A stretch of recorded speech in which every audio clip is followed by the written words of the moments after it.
Could Hillary make a comeback? Could the Obamas make a comeback? Well, in theory, a lot of people think that Michelle Obama may run. I just don't think she's a political kind of person. And the reality is they don't really know her ideology. And I'm going to say this. If you're a Black person in America, this is going to cross your, if you Black people in America, I'm going to tell you right now, this is going to cross your mind. She is a Black person of Black former slave heritage. And from the perspective of most Black people, Barack Obama is of mixed race. Kamala Harris is of mixed race. The idea that a Black person who is of a Black slave heritage would be allowed to be the president of the United States. I'm just being honest with you. I don't know if it's true or false, but most Black people would say, no, she would not ever be allowed. A member of the quote, peasant class, if you look at it through the lens of the ruling class in America, she wouldn't be allowed to be president. I don't see that happening.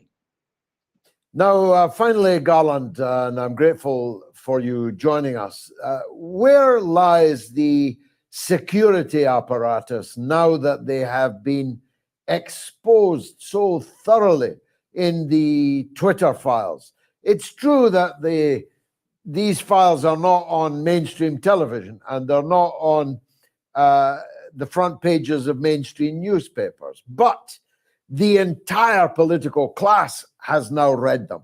The entire journalistic class has now read them. And the exposure of the FBI and the CIA has been phenomenal. I mean, whatever it says about the former owners of Twitter, it says even more about the FBI and the CIA. How can... Welcome to another episode of RBN Live Tuesdays. I'm hosting this first sort of special hour. My name is CJ or J or Compton J on Twitter. Because Patrice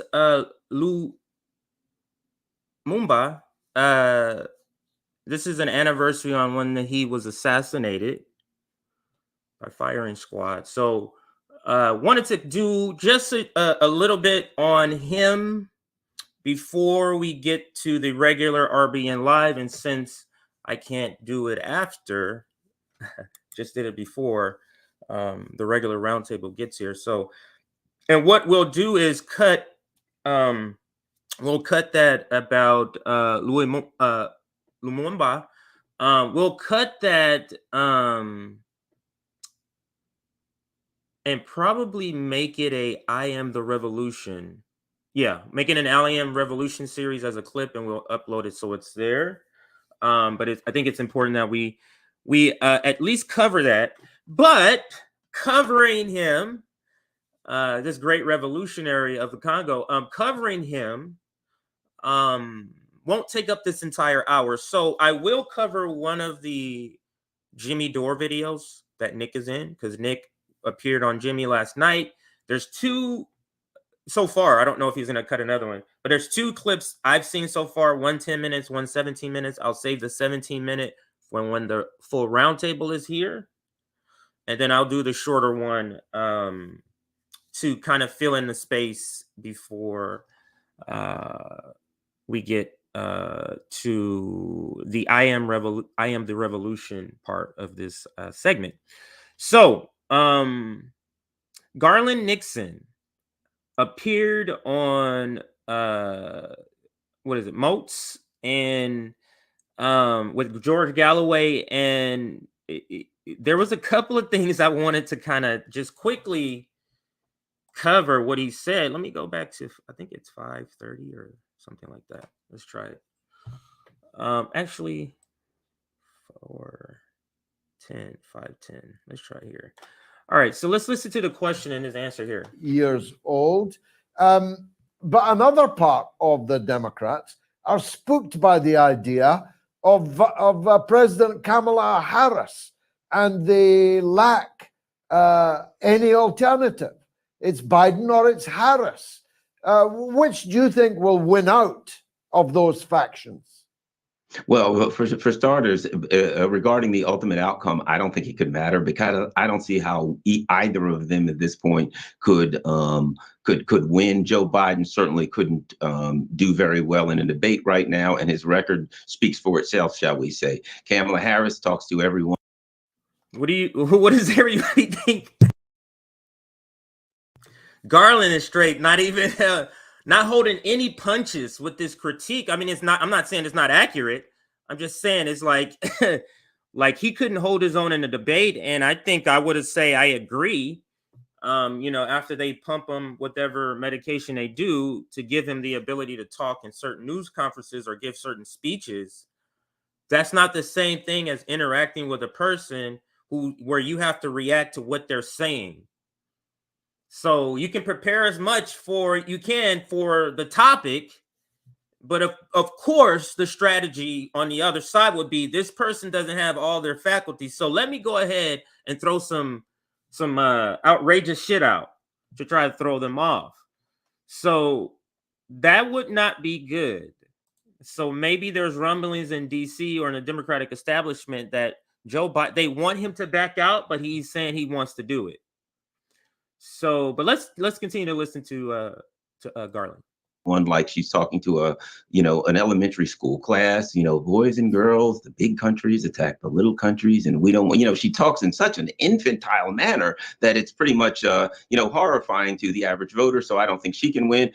The problem the Democrats have is this, people say they have nobody that could win. Well, they have a few people maybe floating around that could be at least attractive and could, speak well for themselves in a public setting. But anyone who would push back against the policies that the American people are unhappy with would not be allowed to run.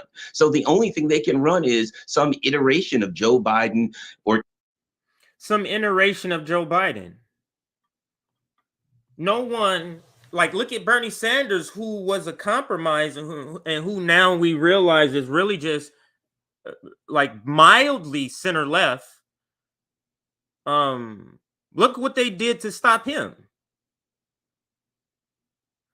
So, I agree with Garland here that there's no way the establishment, the powers that be, the people that fund these corrupt elections will just not let that happen whatsoever.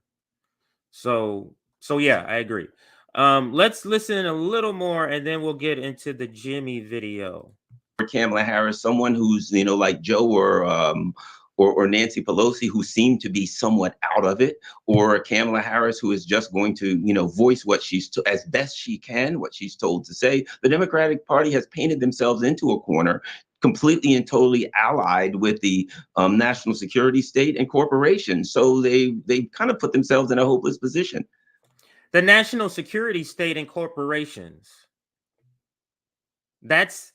So they gave up the working class, a product of the decision made by the Clinton administration or campaign, I should say. Traded it for rich suburbanites and Hollywood celebrities, and also for the security state and the tech industry, might I add. Just tossing up a couple of comments here. Yeah, love the graphic. Shout out to Erin, spelled E-R-I-N. She is our editor and has been our editor for all of December was her official date. So all of December. So 99.9% of the graphics you saw in December were hers. There's a couple, if we do a quick live stream that she's not able to do, sometimes we'll ask her to make one and just replace it, but not all the time. So she's doing great work. So yeah, shout out to Erin. All right, so I think we're gonna end it there. Just a short sort of intro segment to get the blood boiling, to get us started. And now just a couple of quick announcements. Of course, we've launched our website, or semi-launched our website, because it's probably about 85% done. There's still more to be added. But you can go look at our chapter our what is it? Local chapters that we're going to be tentatively launching in March. And I say that because it could be pushed back. So March 2023 is the tentative month that we're looking to launch local chapters in the founding in the members locations. So the founding locations will be in the 5 locations will be Boston, LA, Detroit, Kansas City, Missouri, and Orlando, Florida. So check that out. You can all, see pictures of us. You can go and click on each one of our profiles and get direct links to whatever you need. And yeah, and several other things, pictures and stuff like that. You can go check it out. Our email, you can stop using the Gmail, info.revblacknetwork.com. And join our Substack. If you need to get the link to our Discord, Substack is the free way. If you're a Patreon member, scrolling at the bottom to become a Patreon member, you can see the link. But if you're a Patreon member, that's also a message to you on the platform. And if you just need notifications when we go live, or when we start a little earlier, like today, normally start at 4 Eastern, but today we're started at 4. Oh, I'm sorry, at 3 Eastern. I had to do the calculation because I'm on the West Coast. Sorry. So yeah, there you go. And last thing, let's get our likes up, please. 150 people watching, and let's attempt to get those to 150 likes. Now let's check out the chat check. Great graphic. We covered that one. What's up, John? Not sure if I've seen you in a while, or maybe you just haven't commented. RBN makes the day better. Agreed. Wow, this is already on low battery. So, what was I gonna say? Yeah, looks like you guys are having a conversation amongst yourselves, which is great. Dana, Biden couldn't even stand on the stage for a whole debate. And I agree. And Trump the type to exploit such a thing. So Trump won't be go soft on him or anything like that. So Garland and RBN magical mix. Yeah, he's been on a couple of times, and a couple of members have been on there. I haven't been on there, but scheduling is really tough with me and Garland. So Galloway has the best Biden burns. I agree. He is cool. Garland Nixon 302. Garland is a breath of fresh air, truth teller. Absolutely. So lots of great comments. Hey, hey y'all. It's Rick. All right. So I think I hit a lot of the same people that I've been seeing. Just want to make sure you get your shout out. Okay. All right. So let's like the stream. Let's try to get to 150. So that's the target, 150. And I'll come back after the next segment, right before Lumumba.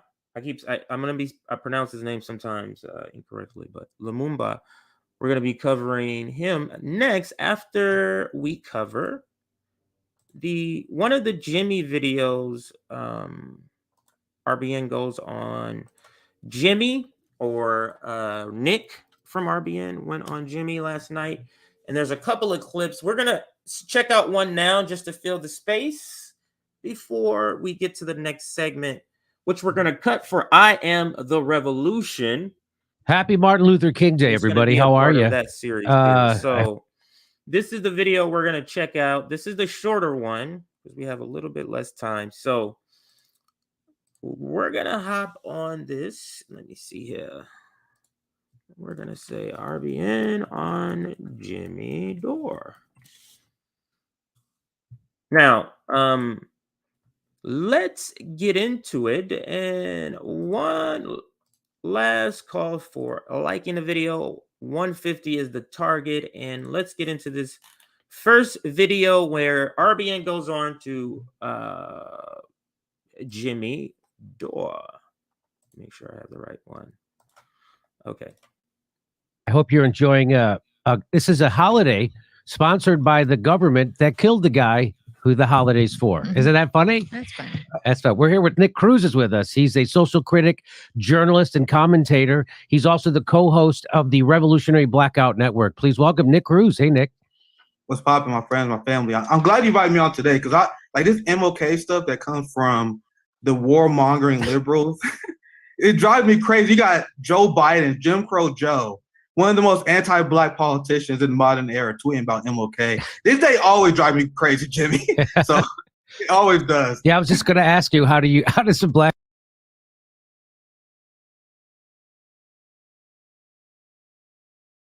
guy actually feel about all the bullshit that the establishment says about Martin Luther King, the same establishment that betrayed him, killed him, and turned on him when he decided to talk against the Vietnam War? So when he became an anti-war spokesperson, that's when the Democrats turned on, everybody turned on him, right? Yeah, and it drives me crazy. I had to log off. I can't stand the virtue signaling that comes from liberals and Democrats. Jim Crow Joe, the Democratic Party, you have people who support sending weapons to Nazis in Ukraine, eulogizing MLK when he stood against militarism and anything you guys are against. So what we do at RBN, Revolutionary Blackout, we try to take our politics back to where our revolutionary leaders was. People who were anti-capitalist, the socialists, the Black Panther Party, Fred Hampton.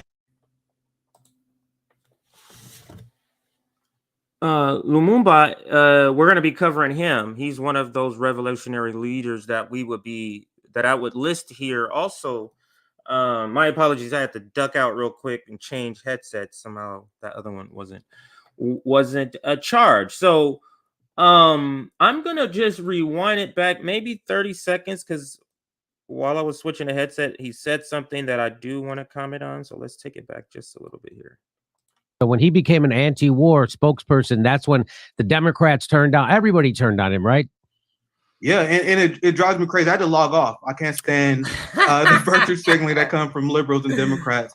Jim Crow Joe, the Democratic Party, you have people who support sending weapons to Nazis in Ukraine, eulogizing MLK when he stood against military. It is just a perverting or just a perverse version or understanding of MLK.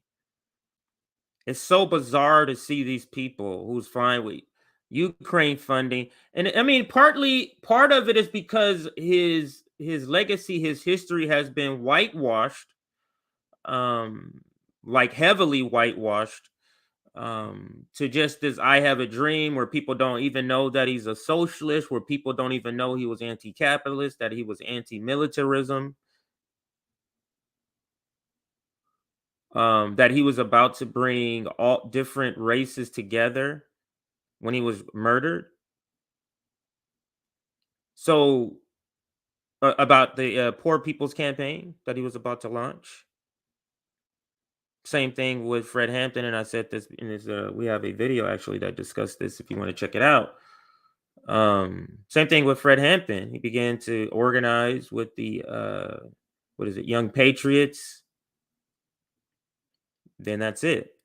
So there's just a lot that has been whitewashed about MLK. But just ask yourself, do you find it funny that really it's like, he walked somewhere and some dogs and some water and an I Have a Dream speech, and then magically everything happened. That's essentially the story of Martin Luther King, how it's been almost recuperated. And that just means, or recuperation just means where you strip all of the meaning and just leave a shell. And that's what has happened to him. Do I have it? I think I might have that word here. Anybody wants to look it up? Oh, it's on a different one. All right, so let's get back into the video, and then we'll pull up our next spot, y'all. Militarism, anything you guys are against. So what we do at RBN, Revolutionary Blackout, we try to take our politics back to where our revolutionary leaders was. People who were anti-capitalist, the socialists, the Black Panther Party, Fred Hampton, MLK, Malcolm X. These people was not Western chauvinists. They did not cheer for war. MLK was hated by the vast majority of white America because he spoke out against the Vietnam War. Meanwhile, we now governed by Black Congressional Caucus, who all for war against China, all for arming Nazis in Ukraine. MLK be rolling in his grave if you look at the Black leaders that we have right now. So I implore the people in my community, I'm trying my best. Let's abandon this scourge of neoliberalism. That's what I wrote about in my first op-ed in my Substack. We need to reject the Barack Obamas, reject the Hakeem Jeffries, and embrace our revolutionary roots. Reject the neoliberalism. I bet there was a lot of people in Jimmy's audience like, what? There's Black people who don't like Obama? Like their ears are like ringing when Nick was saying this. And from Obama to some of the other people, the Jim Clyburns, now the Jamal Bowman, I guess you can add to that. But just, one after another, you can list Kamala Harris. But anyway, let's continue. That we are faced with now. Well, you would think that America electing a Black man president twice would be the culmination of Martin Luther King's dream. It was not.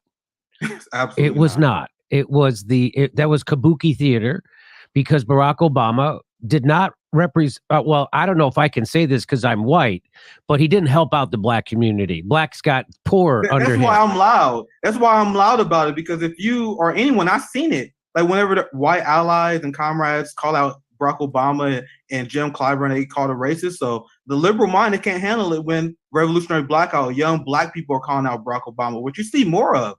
Barack Obama was a great win for the establishment in the short term, but I think he's going to be a long-term menace because he radicalized and turned a lot of young Black people against the system. Like in polls, it showed that Black Americans have the highest anti-capitalist sentiment. And I think that's because of people like Barack Obama who betrayed us. MLK would not be happy with the current state of things. We elected the first Black president, and he's responsible for destroying Black wealth. Him and Eric Holder, the first Black. Yeah, MLK be down for that. MLK, but everybody want to project like we're living Martin Luther King's dream, and let's all try to. No, you're not trying to strive because you don't even want people to know who he really is. Just think of all of the things that capitalists have to do and capitalism has to do in order to keep capitalism around. Because you think they don't know it's terrible when they have to do all of these, whitewashing of capitalism and the conditions that capitalism produces. I digress. Let's get through. Attorney General, racial income inequality right now is worse than it was in the height of the 1960s because of the first Black president. How crazy is that? Well, he was not he might have, his skin color, definitely, he was African American, but he definitely did not, he represented the establishment. That's who he represented.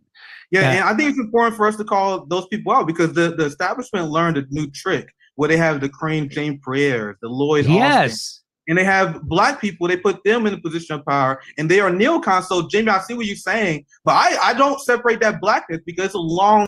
Yeah, so that's the game now, and which is always the game, where something in the communities of people of color starts, and then it's co-opted.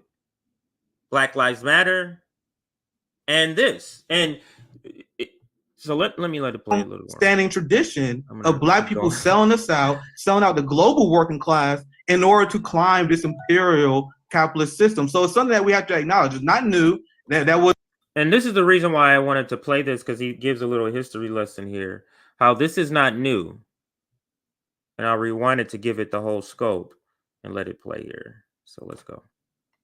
Well, because the establishment learned a new trick where they have the Kareem. Oh, I'm sorry, I didn't finish my thought here.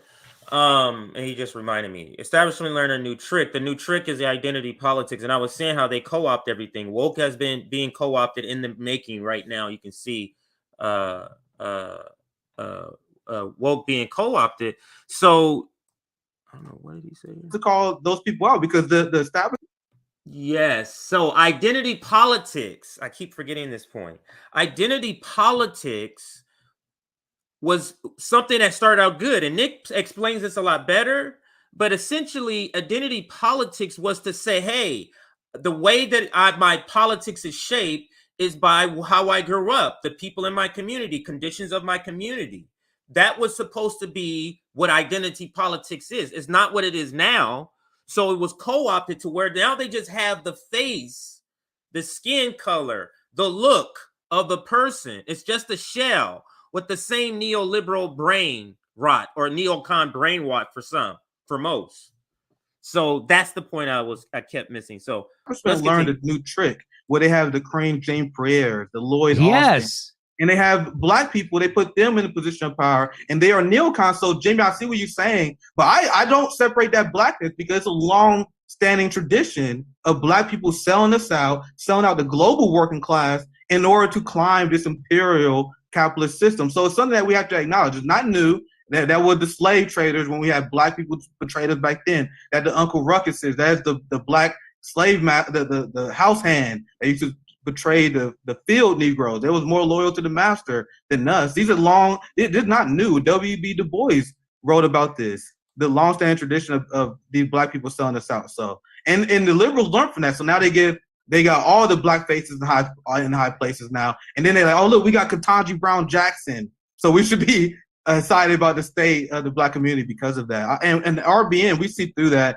and we call it the material, and we call out Jim Crow Joe in the Democratic Party for being as responsible for the damage in the black community as anyone else, period. More Donald Trump wish he could do the kind of damage people like Joe Biden has done. Go ahead, Jim. There's nobody.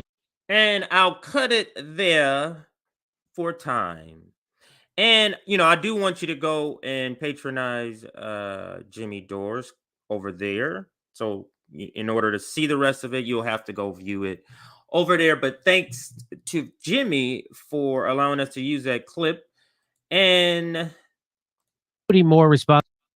It's a great clip. Like somebody said, I watched it a couple of times myself, but somebody said in the comments they watched it 5 times. Yeah, 5 times already. So for those that just hopped in during the Jimmy Dore, what we're doing next, we're gonna record. I'm sorry, we're doing it live, but this next segment is gonna be a segment for our series I Am the Revolution. We're doing a short history on a revolutionary leader. I always say his name incorrectly, Patrice Lumumba. So that's the next part, or that's the next segment. So let me pull up that video. Now this video, Adiola Fayiha, I'll show you the spelling of it, but that's the channel you can go and find this video, and I'm gonna replace it in here. And this is a great watch. And we're gonna have a discussion on it too, actually. So I was watching it again. So let's set this up for this next segment. And this will be clipped and put up as a part of the series I Am the Revolution. And let me make sure this is that there. This is that there. And it's because it's the anniversary of the assassination of Patrice Lumumba. This is the anniversary when he was assassinated by a firing squad, actually. So let's put up his name and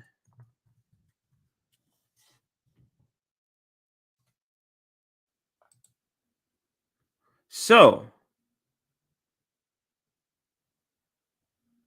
I Am Revolution. All right, so this is where we will begin, Aaron. Welcome to I Am Revolution, and today we'll be covering sort of brief history behind the revolutionary leader, Patrice. I always say this, kind of messed this up, but Patrice Lumumba. And let's get right into it with this video. What's up, people? It's your girl, Adiola. How many Africans still remember the story of Patrice Lumumba? In fact, I will not be surprised that some Africans have never heard about Patrice Lumumba.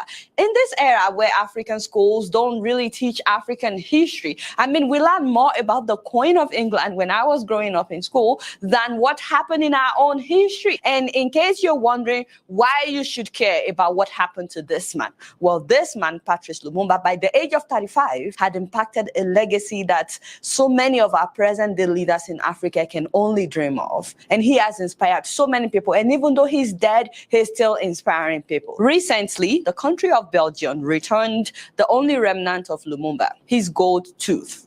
And they tendered some apology, which to me is not enough. I'll tell you why. But for you to understand the gravity of what Belgium did in the Congo, we have to go back in time. Before Belgium explorers arrived in the Congo. Just think how, like, what do they think that's worth? Giving them back the tooth and saying, I'm sorry. Like, okay, guys, that's it. Like, there's no form of retribution, reparation. What do they call it in the legal system? Restitution.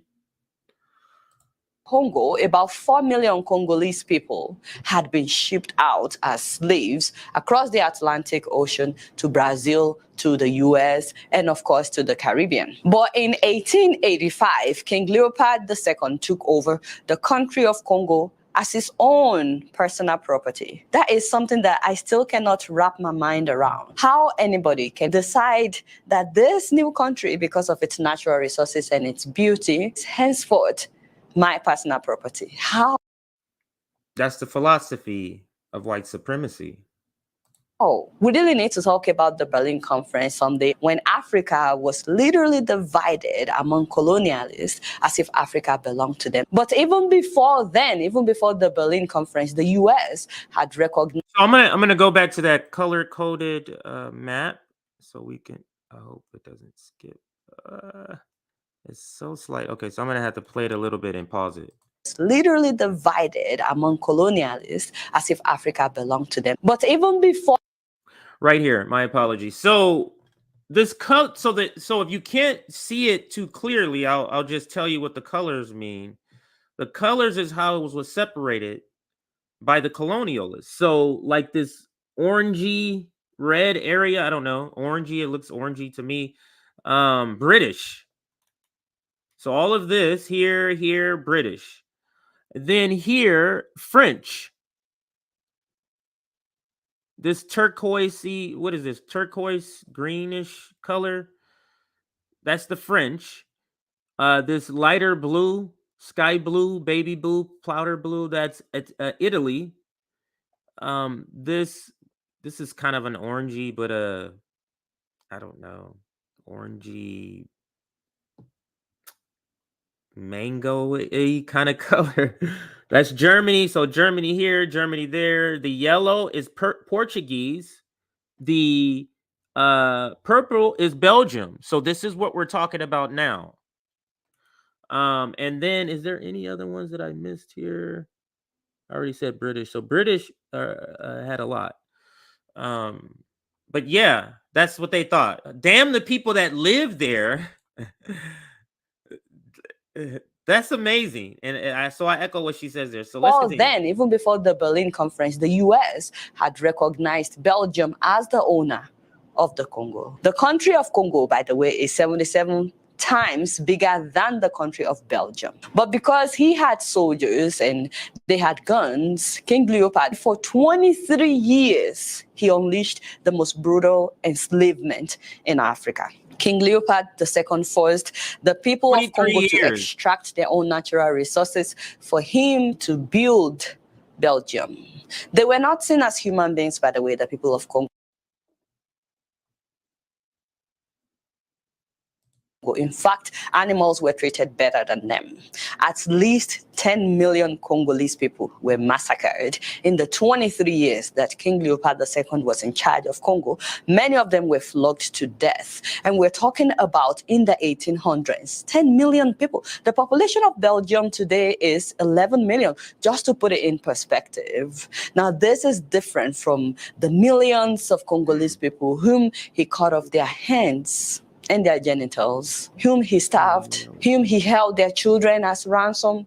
In fact, he cut off the hands of so many children as well, and he burned down so many villages at a time, because anytime they failed to meet the quota of extracting rubber, among other things. If you see how advanced some Western countries are today, make sure that you also know their history, because many countries were built by Africa's natural resources. Yes. Now, the situation in Congo was so bad that there was a public outcry all over the world. There were reports of why Elizabeth, the one who just died. Yes. You know, all that British, that's her family. That's their doing. widespread murder, torture, and other abuses in the rubber plantations. Video of her and this led to international outcries against King Leopold II. And so the Belgian government took control of Congo from King Leopold, and they decided to make it a colony of Belgium instead of a country of slaves that are being treated anyhow.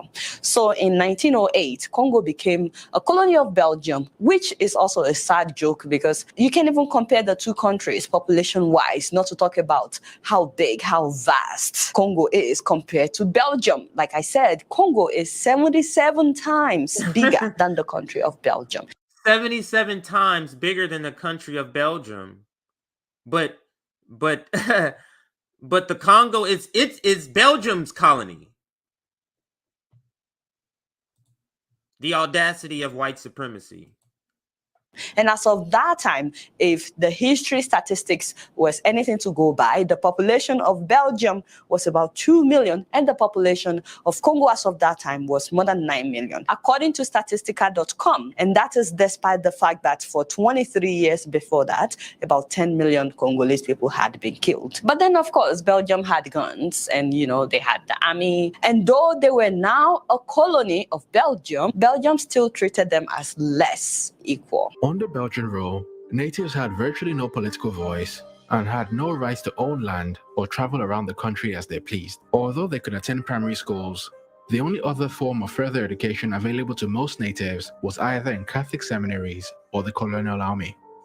Only in the year 1950, nearly half a century into the colonial era, were native Congolese permitted to attend the same secondary schools as the children of Belgian settlers. Just imagine, this is your country. People came to your country and suddenly you are not human anymore. They were not even allowed to be educated beyond secondary school until about the 50s. Yeah, so this condition here, opposite of my direct ancestors, more recent ancestors, I should say, is a more accurate, was taken from somewhere and put into conditions like this. Taken from homeland and brought somewhere else. Imagine somebody going to your house and staying there and doing this. So that's a whole different sort of psychological. That's crazy. But let's continue. That's kind of like say this wrong. Colonialism. Natives were encouraged to train as clerks, traders, miners, and mechanics. They could not become doctors, lawyers, or architects. In sharp contrast to British colonial policy, which generally relied on a level of joint enterprise between... There she goes. Queen Elizabeth. That's her. As a young, innocent woman. Innocent is, yeah, I'll just leave it there for YouTube. Let's continue. Between natives and the colonial administration, the Belgian approach was aimed at ensuring complete dependence on Belgian manpower and expertise. It was in the 50s, by the way, that we started knowing about Patrice Lumumba, who was part of the movement for independence in Congo. He was a poet, and many of his writings at that time had anti-imperialist themes. And so it caught the attention of the colonialist. He was also a journalist and a clerk at the post office. So as he became more and more popular with agitations for independence, the authorities wanted to keep him in his place. They wanted to teach him a lesson. So after a study tour in Belgium in 1956, he was accused of embezzling $2,500 from the post office where he worked. And so for that, he was jailed for 12 months. But instead of that keeping him down, that actually made him more determined and more committed to the cause of seeking for independence. He just totally kicked against anybody coming into his country and treating him like an animal. He was only 31 years old at that time, by the way. And then in 1958, when he was 33 years old, was when he founded his own party, the Movement National Congolese MN. Let's see. It says in October 1958, he, along with other Congolese leaders, launched the Congolese National Movement, Movement National Colonista, MNC, the first national Congolese political party. In December, he attended the first All-African People's Conference in Ghana, where he met nationalists from across the African continent and was made a member of the permanent organization set up by the conference. So let's continue. And see, focusing on independence, state-led economic development, and of course, neutrality in foreign affairs. So all this, the fact that he's not dependent on Belgium, put him ahead of his contemporaries. There were other people agitating for independence as well, but they still wanted to be dependent on Belgium. But his philosophy was that Africans don't need to depend and that they have everything they need to be self-sufficient. You guys remember we've talked about how blessed the Democratic Republic of Congo is. The natural resources, the vast rivers, and everything that they have should make them even better than Dubai of today. So that same year, he attended the All-African People's Conference in Accra, Ghana, which was hosted by Ghanaian Kwame Nkrumah. Kwame really loved Patrice, by the way. He really admired him.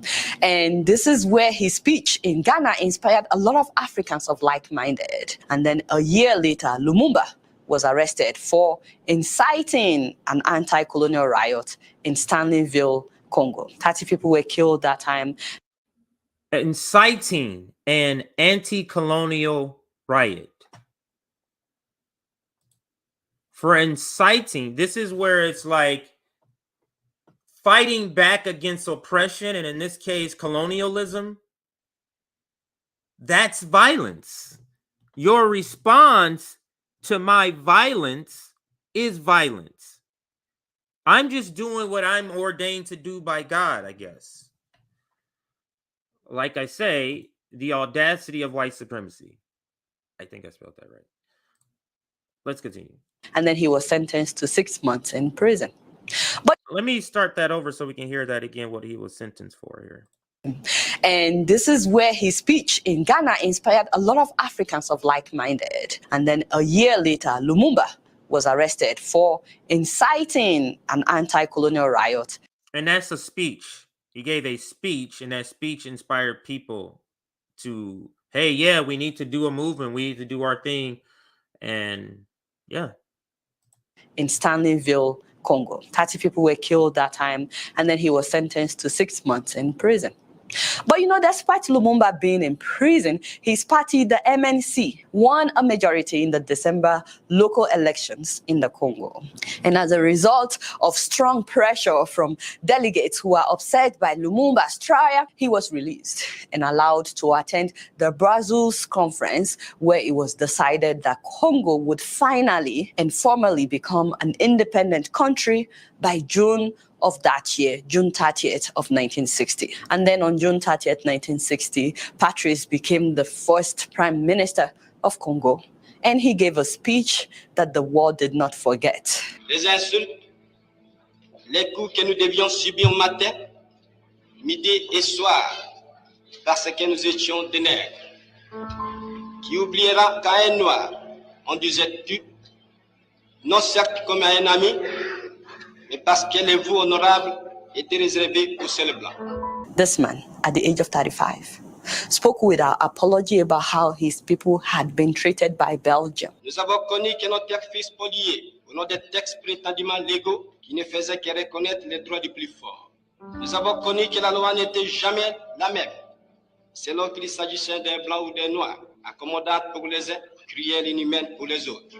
We'll definitely put the link to the full speech in the description. So I'm going to roll it back and read some of what is in the speech, if for those that are listening who may not hear this. So let's put it here. Okay, let's back it up a little bit.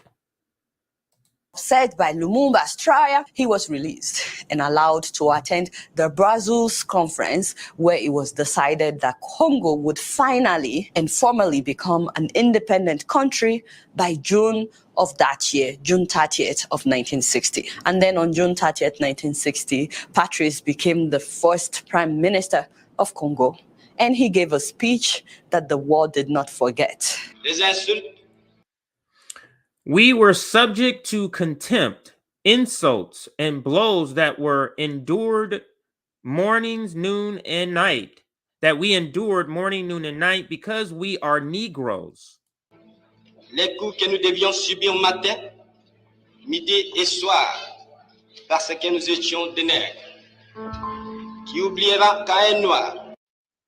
Who will forget that to be a black one said to? Certainly not as to a friend. On disait tu, non certes comme à un ami, mais parce que les voix honorables étaient réservées. But because the more honorable vios was reserved for whites only. This man, at the age of 35, spoke without apology about how his people had been treated by Belgium. We have seen our land seized in the name of allegedly legal laws, which in fact recognize only that might is right. Textes prétendument légaux qui ne faisaient que reconnaître les droits du plus fort. Nous avons connu que la loi n'était jamais. We have seen that the law was not the same for a white and for a black. Jamais la même. Selon qu'il s'agissait d'un blanc ou d'un noir, accommodante pour les uns, accommodating for the first, grueling and inhumane for the other. We'll definitely put the link to the full speech in the description below so you guys can watch it, but it was packed. That speech did not sit well with Belgium. Keep in mind, by the way, that his speech that day was in response to the speech given by King Baudouin. While he was granting them independence, he went on into praising King Leopold II, saying that he didn't come as a conqueror, but he came to civilize them. L'indépendance du Congo constitue l'aboutissement. I think I missed the first part here. Let's go back a little bit. And he went on into praising King Leopold II, saying that he didn't come as a conqueror, but he came to civilize them. The independence of the Congo du Congo constitue is the result of the task conceived by the genius of King Leopold II. Aboutissement de l'œuvre conçue par le génie du roi Léopold II, entreprise par a task undertaken by him with courage and tenacity. Lui, avec un courage tenace et continué and furthered by Belgium's own preservation. Avec persévérance par la Belgique. Il demande surtout de ne. He asks not to change anything if it cannot be done better. Rien changer. si on n'est pas sûr de faire mieux. Nobody criticized King Belgium for what he had said. He said all those things, and the president, they had the prime minister and they had the president. The president, when it was his turn, he just got up and thanked the king for his speech. But when it was time for Patrice to speak, he decided to say what was actually in the minds of so many of the Congolese people. He was not afraid of what could happen to him. Les images ont été perdues. La voix est restée. Nous avons connu les ironies. We have known ironies, insults. Les insultes, les coups que nous devions subir. We have had to submit to beatings, morning, noon. Oh, it's the same Matin, speech, midi et soir, parce que nous étions des nègres. because we are But as Negroes. expected, that speech did not sit well with Belgium. It didn't even sit well with the West because according to history books, most European journalists that reported that speech, because it was televised, they were shocked by Lumumba's speech. And Western media criticized him instead of praising him for what he said. In fact, Time magazine at that time characterized his speech as a venomous attack. Many people feared that his Time speech magazine was a call to arms, was going to incite Africans to start attacking them. One thing that Belgium and the US realized that day was that they would not be able to control Patrice Lumumba and that he would not willingly give his country's natural resources to them. Now, when you have time, guys, try to read this article titled The DRC and America's Nuclear Weapons, because throughout the 1940s and the 1950s, the Congo was actually #1 supplier of uranium to the US. In fact, 80% of the uranium that America used to build the nuclear bombs that were launched against Japan during the World War II in 1945, which made the US win, originated from the mines of Congo. So you can see how not just Belgium, but the US also needed access to the resources of the Democratic Republic of Congo. So Patrice became a stumbling block for them, which is why till today there are several debates about whether or not the US, the CIA, is involved in the killing of Patrice Lumumba or not. 2 months later, with the CIA, with White House approval, decreeing that he should be assassinated. Giving independence to an African colony was okay for them as long as it didn't disturb existing business arrangements, as long as the European country could continue to own the mines, the factories, the plantation. Also, political science professor Stephen Weissman, who served on the staff of the House of Representatives Subcommittee on Africa from 1979 to 1991, had this to say. Now, most Americans, and even many diplomatic historians, are not aware of what I'm going to discuss here, of the fact that there was a CIA role in the assassination of Patrice Lumumba. And then, of course, he said that this was denied. The Church Committee, a committee of the United States Senate, investigated this and determined Lumumba was killed by Congolese rivals. It does not appear from the evidence that the United States was in any way involved with the killing. But this is a mistake.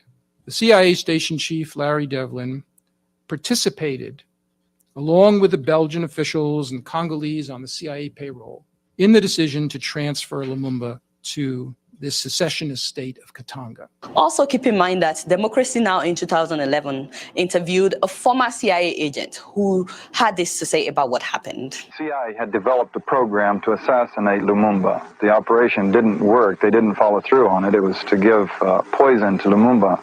And they couldn't find a setting in which to get the poison to him successfully in a way that it wouldn't appear to be a CIA operation. I mean, you couldn't invite him to a cocktail party and give him a drink and have him die a short time later, obviously. And so it was not a surprise after he gave that speech that within 7 days of him becoming a prime minister, rebels sprung up in different parts of the country wanting to take power from Partice. And then Belgium said that they were going to help him to stop the rebels. But guess what Belgium did? They brought in soldiers to work with the rebels so that they could overthrow Partice. So Partice asked for help from the United Nations, and they said no. And so guess what he did? He turned to the Soviet Union, enemies of Belgium, enemies of the US. The understanding was if the Soviet Union should help Patrice, they may now have access to the uranium to build nuclear weapons, which the other parties don't want. And so the US and Belgium allegedly sponsored to get rid of Patrice Lumumba. They handled it by the chief of station talking to Mobutu about the threat that Lumumba posed, and Mobutu going out and killing Lumumba, having his men kill Lumumba. And did I mention that Patrice had a personal assistant by the name Mobutu Sese Seko? Mobutu Sese Seko used to be close to Patrice Lumumba. He used to be in the army, and he used to be an informant for the Belgians. And also he used to be a journalist. It breaks my heart because, to be honest with you, the summary of Patrice Lumumba's story is that we Africans are our own problem. There was nothing outsiders could do if there was no one inside willing to compromise. It's so unfortunate that someone that was close to him became the person that was used against him. And guess what? It's still happening today. We have never been united. If we were united, we wouldn't be where we are. If the people of Congo were united, first of all, there wouldn't be any uprising by any rebels in the first place. And if only Mobutu Sese Seko was not a sellout, Patrice Lumumba may still be alive today. We don't know. Yeah, and they seem to always get somebody on the inside. The same thing with the story of Fred Hampton. And I'm going to end the video there. And as I said, this will be cut as a I Am Revolution episode and put into that series. Just thought it was important to cover him on the anniversary of what we just heard at the end of this, what happened to him. Today's the anniversary of that. So just wanted to make sure we covered that. I see some of the other RBN members here. Whenever you're ready, you can pop in. I'm going to go to some announcements and to your comments. And what's up, JB? If you wanted to say anything, go ahead, sir. I got that song stuck in my head. Back to life, back to reality. For some reason, that song's in my head. And dude, I just had an amazing interview with Akile Enayi. She is the director for agitation and propaganda with the African People's Socialist Party, the Uhuru movement. And we talked about how she, along with Omali Yeshitela and others in the leadership, are being listed as unindicted co-conspirators and being investigated by the FBI right now. And this is also very important. I feel like the African People's Socialist Party and the Uhuru movement is kind of parallel to what RBN wants to be. And so it's very important that a lot of us pay attention, because everybody took their attention off of them as soon as Donald Trump got an FBI raid on him in Mar-a-Lago, but nobody was paying attention to what happened to the Uhuru House as well as the African People's Socialist Party. And they didn't do flashbangs and point their rifles at Trump like they did to the African People's Socialist Party leadership, both in St. Louis as well as in St. Petersburg, Florida. And so because of that, there's not that much attention on them, but we need to pay more attention to them, because Black liberation movements and a lot of Black socialist movements and revolutionaries are constantly being attacked and being vilified just because we want liberation for ourselves and for other working people. So pay attention to that. I put that in. Yeah, that was a great interview. Yeah, that was a great interview. Make sure you guys check out the channel. I came in randomly and she was spitting fire. I didn't know the context. I was like, God damn, this is a powerful guest. And that's why. So what's up to Nick, and then we'll go to Savvy. So what's up, Nick? Go ahead. Yeah, that's why it makes no sense that you hear Ilhan Omar. She was like, yeah, we should have an investigation to the FBI because of what they did with MLK. But I don't support investigating the FBI now because it may help the Republican Party. It's like, why you bring up MLK? Look at what the FBI is doing to Black socialists right now. The Uhuru Socialist Movement was harassed by the FBI right now, but Ilhan still didn't want any oversight into the FBI.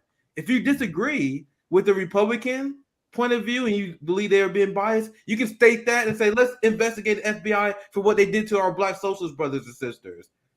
How about them kidnapping? Well, how about them planning the kidnapping of Gretchen Whitmer as well? There's plenty to investigate the FBI for, but like Glenn Greenwald said, people like Ilhan Omar and the Democratic Party is against that because they see them as allies. Yeah. They see them as allies. But make sure you guys check out that episode by JB. What's up, Sabby? Glad to have you back on here. Yeah. What's up, guys? Absolutely.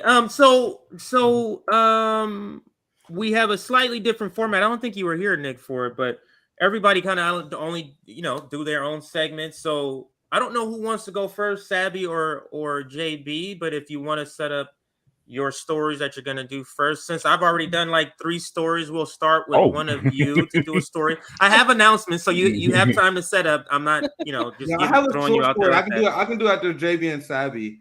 I'm Yeah. gonna show you guys some insane Ukraine propaganda, but I do that after Sabby and JB. Go ahead, Sabby. So I have this story about General Keith Kellogg. I think we all need to be aware of.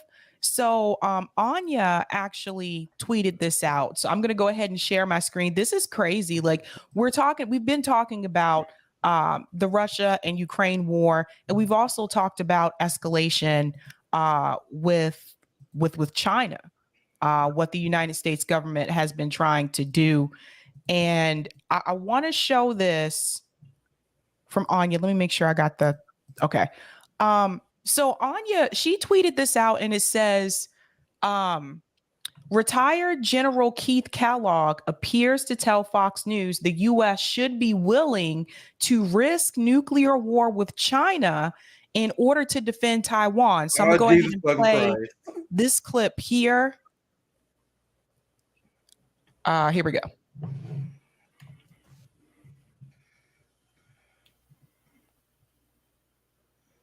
Oh, hold on one second. Sometimes Twitter does that sometimes. I thought it was just my computer, but somebody told me it's Twitter that does it. I think it was you, JB, that told me that. Yeah, they have some issues. Elon's ghetto ass. I'm sorry. I can't hear. Okay. I think I can probably pull it up if let me send it here. Or try at least.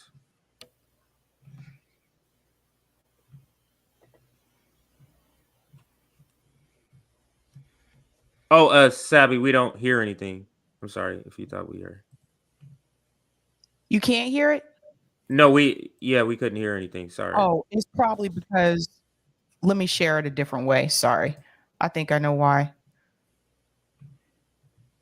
I must have hit let's do entire screen. Let me know if you can hear it now. Nothing yet. Okay, let me do it. Wait, did you click the speaker on the video? Yeah, that's not it. I think it's because I'm in a different screen. Oh, okay. It'll probably do it now. Let me unshare and then share. So tab.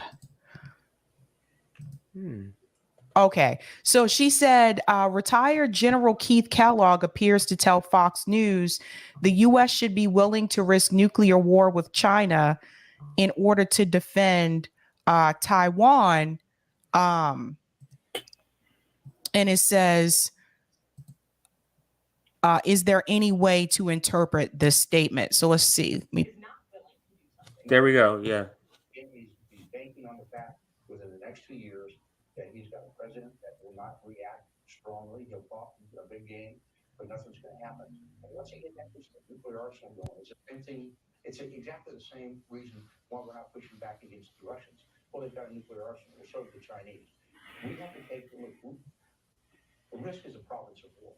And you may have to make that decision. We as a nation, are we going to allow this to happen? Is the free world going to allow this to happen? And make that choice now. The audio is pretty low. I don't know if there's a way we can turn it up. American people have to be with us on this if they want to go forward. All right, General, okay, this way, do you have any reason, have you seen any indication from the Chinese regime that she is not willing to do something like that? And I mean, you gave me years that he's got a president that will not react strongly. He'll talk a big game. Is there a way we can get the volume up? 'Cause I know the volume is very low. It's the same thing. I'm sorry, what was that, JB? Or I what was was saying, that? I don't know. I don't know if there way we can get the volume. I hear anyone saying the volume is very low. I haven't. That's weird. Let me turn that off and turn. Exactly the same reason why we're not pushing back against the Russians. Well, they've got a nuclear arsenal. Well, so do the Chinese. We have to take a look. The risk is a province of war, and you may have to make that decision. We as a nation, are we going to allow this to happen? Is a free world going to allow this to happen? And make that choice now. But we have to get the American people behind us. The American people have to be with us on this if they want to go forward. All right, well, General, okay, this way, do you have any?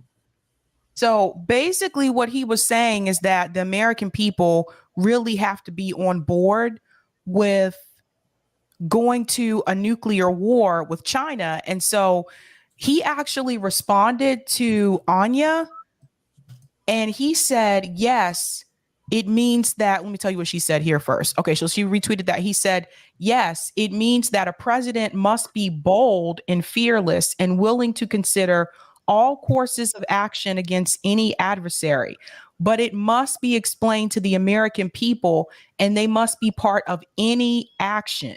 Go back and read the General Powell Doctrine from the first Gulf War. So this guy is telling people, this is a heads up. General Keith Kellogg, he is already announcing, and he said this on Fox News, that the American people need to get behind the idea of the U.S. going to a nuclear war with China in order to defend Taiwan. How ridiculous is this? And this is another example, and I actually want to play my clip after Savvy is done. Kamal relates to this because I'm gonna show you guys a clip from MSNBC. Funny you showed a clip from Fox News. Now we can get the other side, MSNBC, and you see the same thing. I brought this up when I was talking to Glenn Greenwald, how you have the U.S. media that's cheering on and trying to have our already crazy politicians and warmongers in charge. They edging them more. Like you had MSNBC claiming that our politicians are not doing enough, not sending more weapons to Ukraine.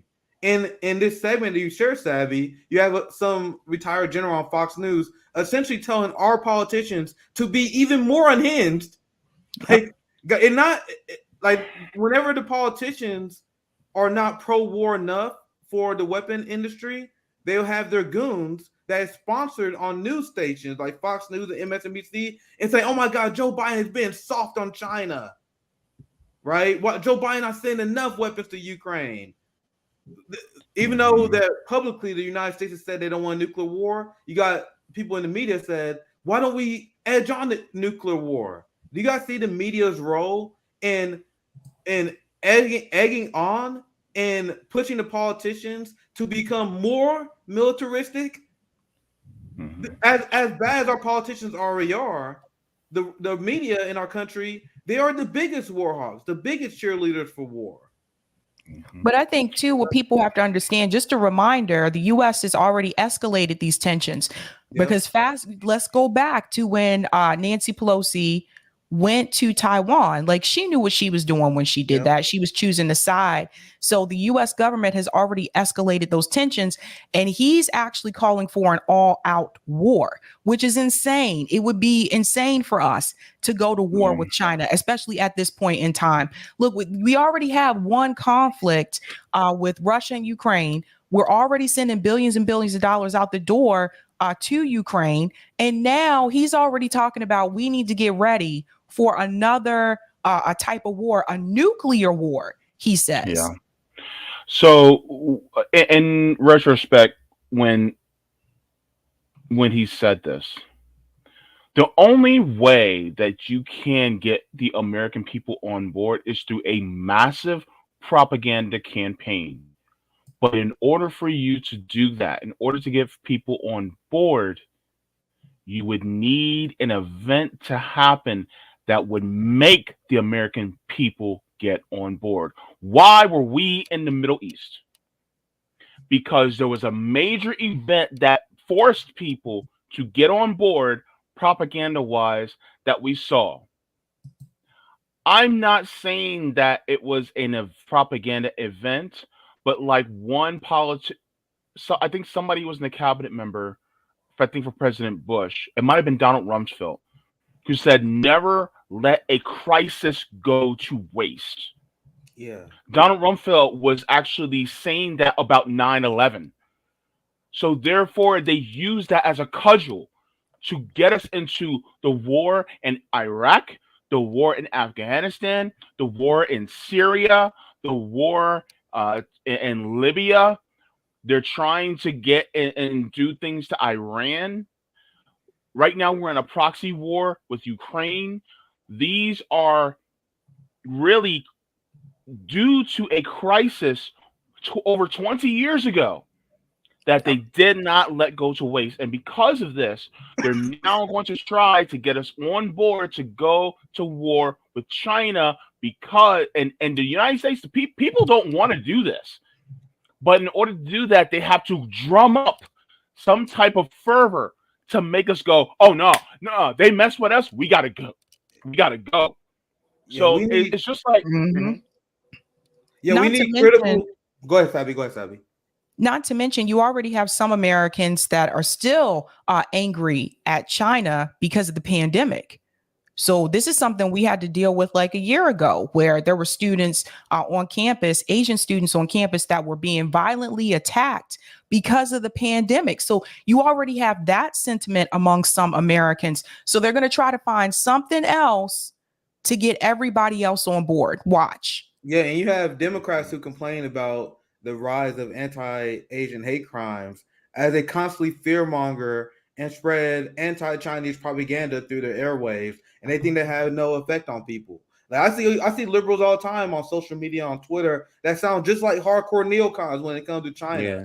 Talking about authoritarian this, that we need to intervene in Taiwan this. Literally the most insane. We need critical solidarity with China right now. Because Savvy, I'm glad you shared this retired general on Fox News, and it's very, very scary that you have these people going out and saying these things publicly, openly. Now on Fox News, this is an interview in the Financial Times with a top Marine general, where they just have a casual conversation like, yeah, what we do, we gotta build up war against China, and after we get done with Russia and Ukraine, just casually talking about global war. Let me read this quote. The U.S. and Japanese armed forces are rapidly integrating their command structure and scaling up combined operations as Washington and its Asian allies prepare for a possible conflict with China, such as a war over Taiwan. What? Mm-hmm. Taiwan is a part of China. That has been U.S. policy to acknowledge that. The United States flipping on this issue shows how they are the aggressor. And we need to, and as Americans, this should be our top priority. This is why I talk about this all the time. And I'm glad you brought this up, Savvy. This is one of the biggest stories.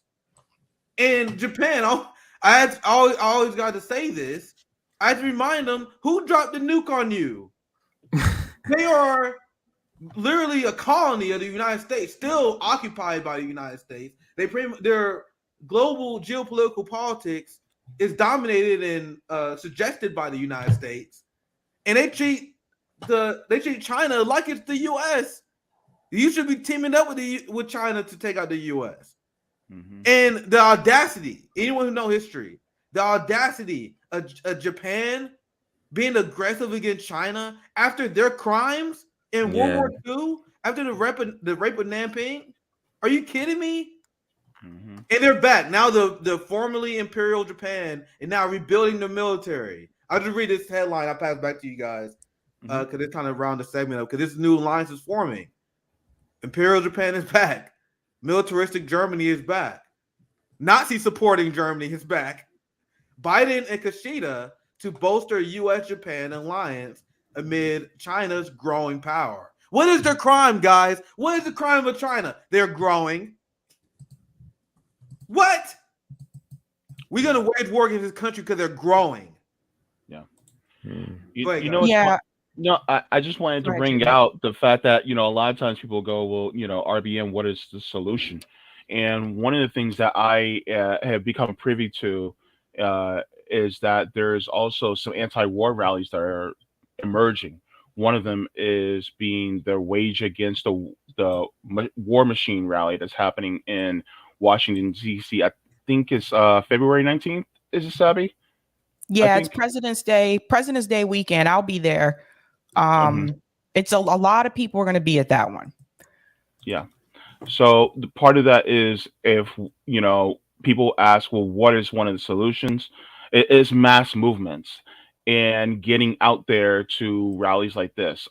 I unfortunately, number one, don't have the financial means, and plus I don't have the physical means to be able to go to things like this. But if you have the means to attend rallies like this, then it's good because those numbers bring eyes. And that as those movements grow, it shows. And really, this is, no more war, proxy war with Russia, no more wars that in the Middle East and the global South, no more them trying to provoke a war with China. If you, really care about these things, if you can get out there or have the bandwidth to get out there, then by all means do it. I was going to show Yeah. you guys. Go ahead. Oh, go ahead, Go ahead. CJ. I was just going to show you guys. It's No, go not ahead, really about Taiwan. I'm going to show you what it's really about because the U.S. government wants to be number one. They don't want any other country to pass the U.S. And when you look at things economically, you'll see what the real problem is. These are the top 10 banks in the world. So if you look at the top 10 banks in the world, China, number 3, number 4, Bank of China, number 5, BNP, JP Morgan Chase Bank is number 6. None of the US banks are even in the top 5, and it wasn't always this way. And then if you go down to the top 10, you'll see the first column is current rank, the second column is previous rank. So if you look at the first column, you'll see Bank of America is number 10. So if you're looking at the top 10 banks in the world, the US only has 2 in the top 10, and China has most of the top banks in the world. This is what it's really about. So we have to remember this is more about economic situation here. They're not going to, now the US government is going to say that because then people will be like, oh, what the hell? Why not let them, do well economically? But this is what people really need to see. Yeah, that's why they bring the China threat. We talk about this all the time, CJ. I'll pass it to you. They bring it all the time when we break down propaganda. They said China's being aggressive. China's a threat to American interests. And we like, how? How they a threat to our interests? They're talking to themselves. China's a threat to their dominance. They're a threat to their status as the top hegemon. They're not talking about us, but they want you to fill in the gaps. So when they say that China is a threat, they want you to fill in the gaps with xenophobic, fear-mongering bullshit. We're like, oh shit, it's a propaganda ploy. They're gonna invade fucking San Diego. It's a propaganda ploy. The way it works is you create the condition to where it makes it believable. So it's a completely separate story. You'd be like, look at COVID over here. Look at this over here. So then when you say this and you say they're a threat, you don't need to say what the threat is. You've said a bunch of other things about them in other stories, and that's how it all creates the fertile ground for they will say stuff like to grow. China's expanding their geopolitical influence, and they'll say that like a boogeyman, but what they're really doing is just trading more than us. They don't explain that. They just say a fact, and they want you to fill in what that means. So when they say China is expanding their geopolitical influence, you think debt trapping. You think what we're doing, when they got military on the shores, that's what the average person filling in. But what they're really doing is just making fucking deals with countries that are tired of doing business with the West. Sorry, go ahead. Let me share a couple of things. An article and a short video is on the same topic because we've been meaning to do a segment on this, and we haven't been able to. So, but this is the same topic. So let's insert this section of this article. And the title of the article is on the World Socialist website, U.S. and Japan accelerate war drive against China. So speaking to the video that Sabby played earlier, what is it? Keith Kellogg. And the next thing I have is a video of him talking about China. And it's 5 months ago, and it's almost like it could be today. Oops. That's where it says both. Right here. Both Washington and Tokyo are deliberately undermining the basis for diplomatic ties with China. the one China policy under which the two countries have in the past de facto recognized Beijing as the legitimate government of all China, including Taiwan.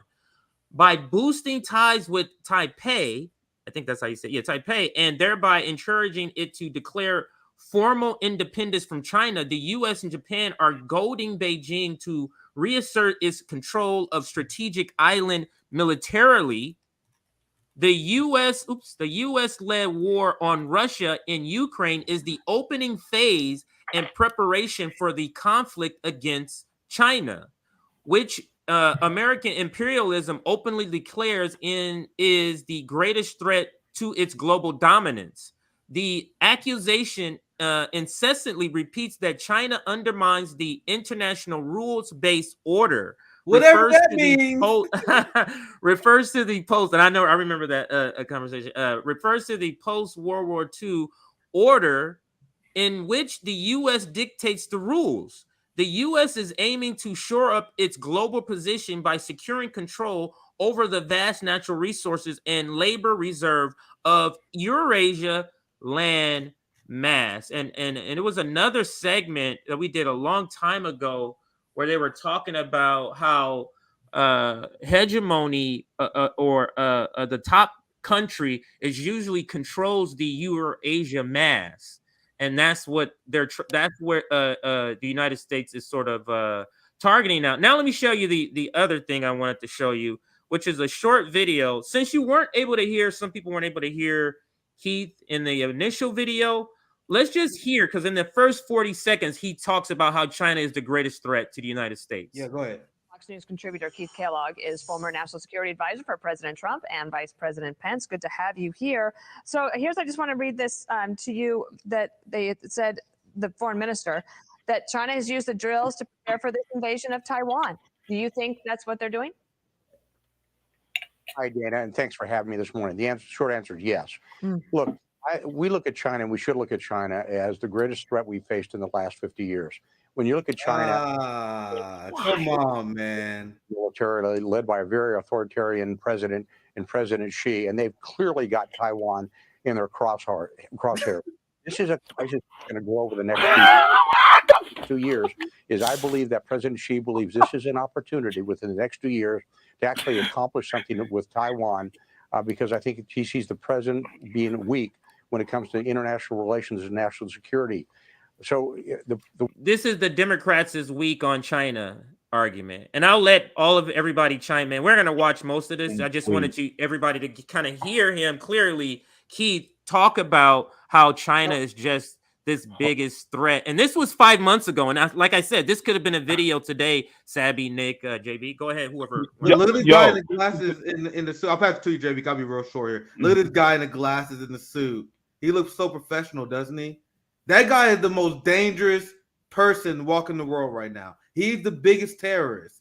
What Americans would think as what a terrorist would look like, that's what it looked like. That is the face of evil. That is the face of destabilization. But go ahead, JB, because him saying this dude saying that Taiwan is in China's crosshairs is like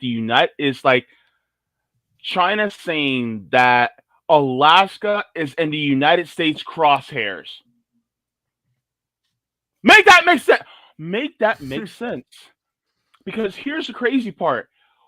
How would Alaska be in the crosshairs of the United States if Alaska is already part of the United States? That's like us, having military operations and saying, oh, well, it looks like they're prepared to go to war and take over Alaska. The U.S. has sites on Puerto Rico. It's like we got sites on Puerto Rico. There's a Puerto Rican. We got sites on Puerto Rico.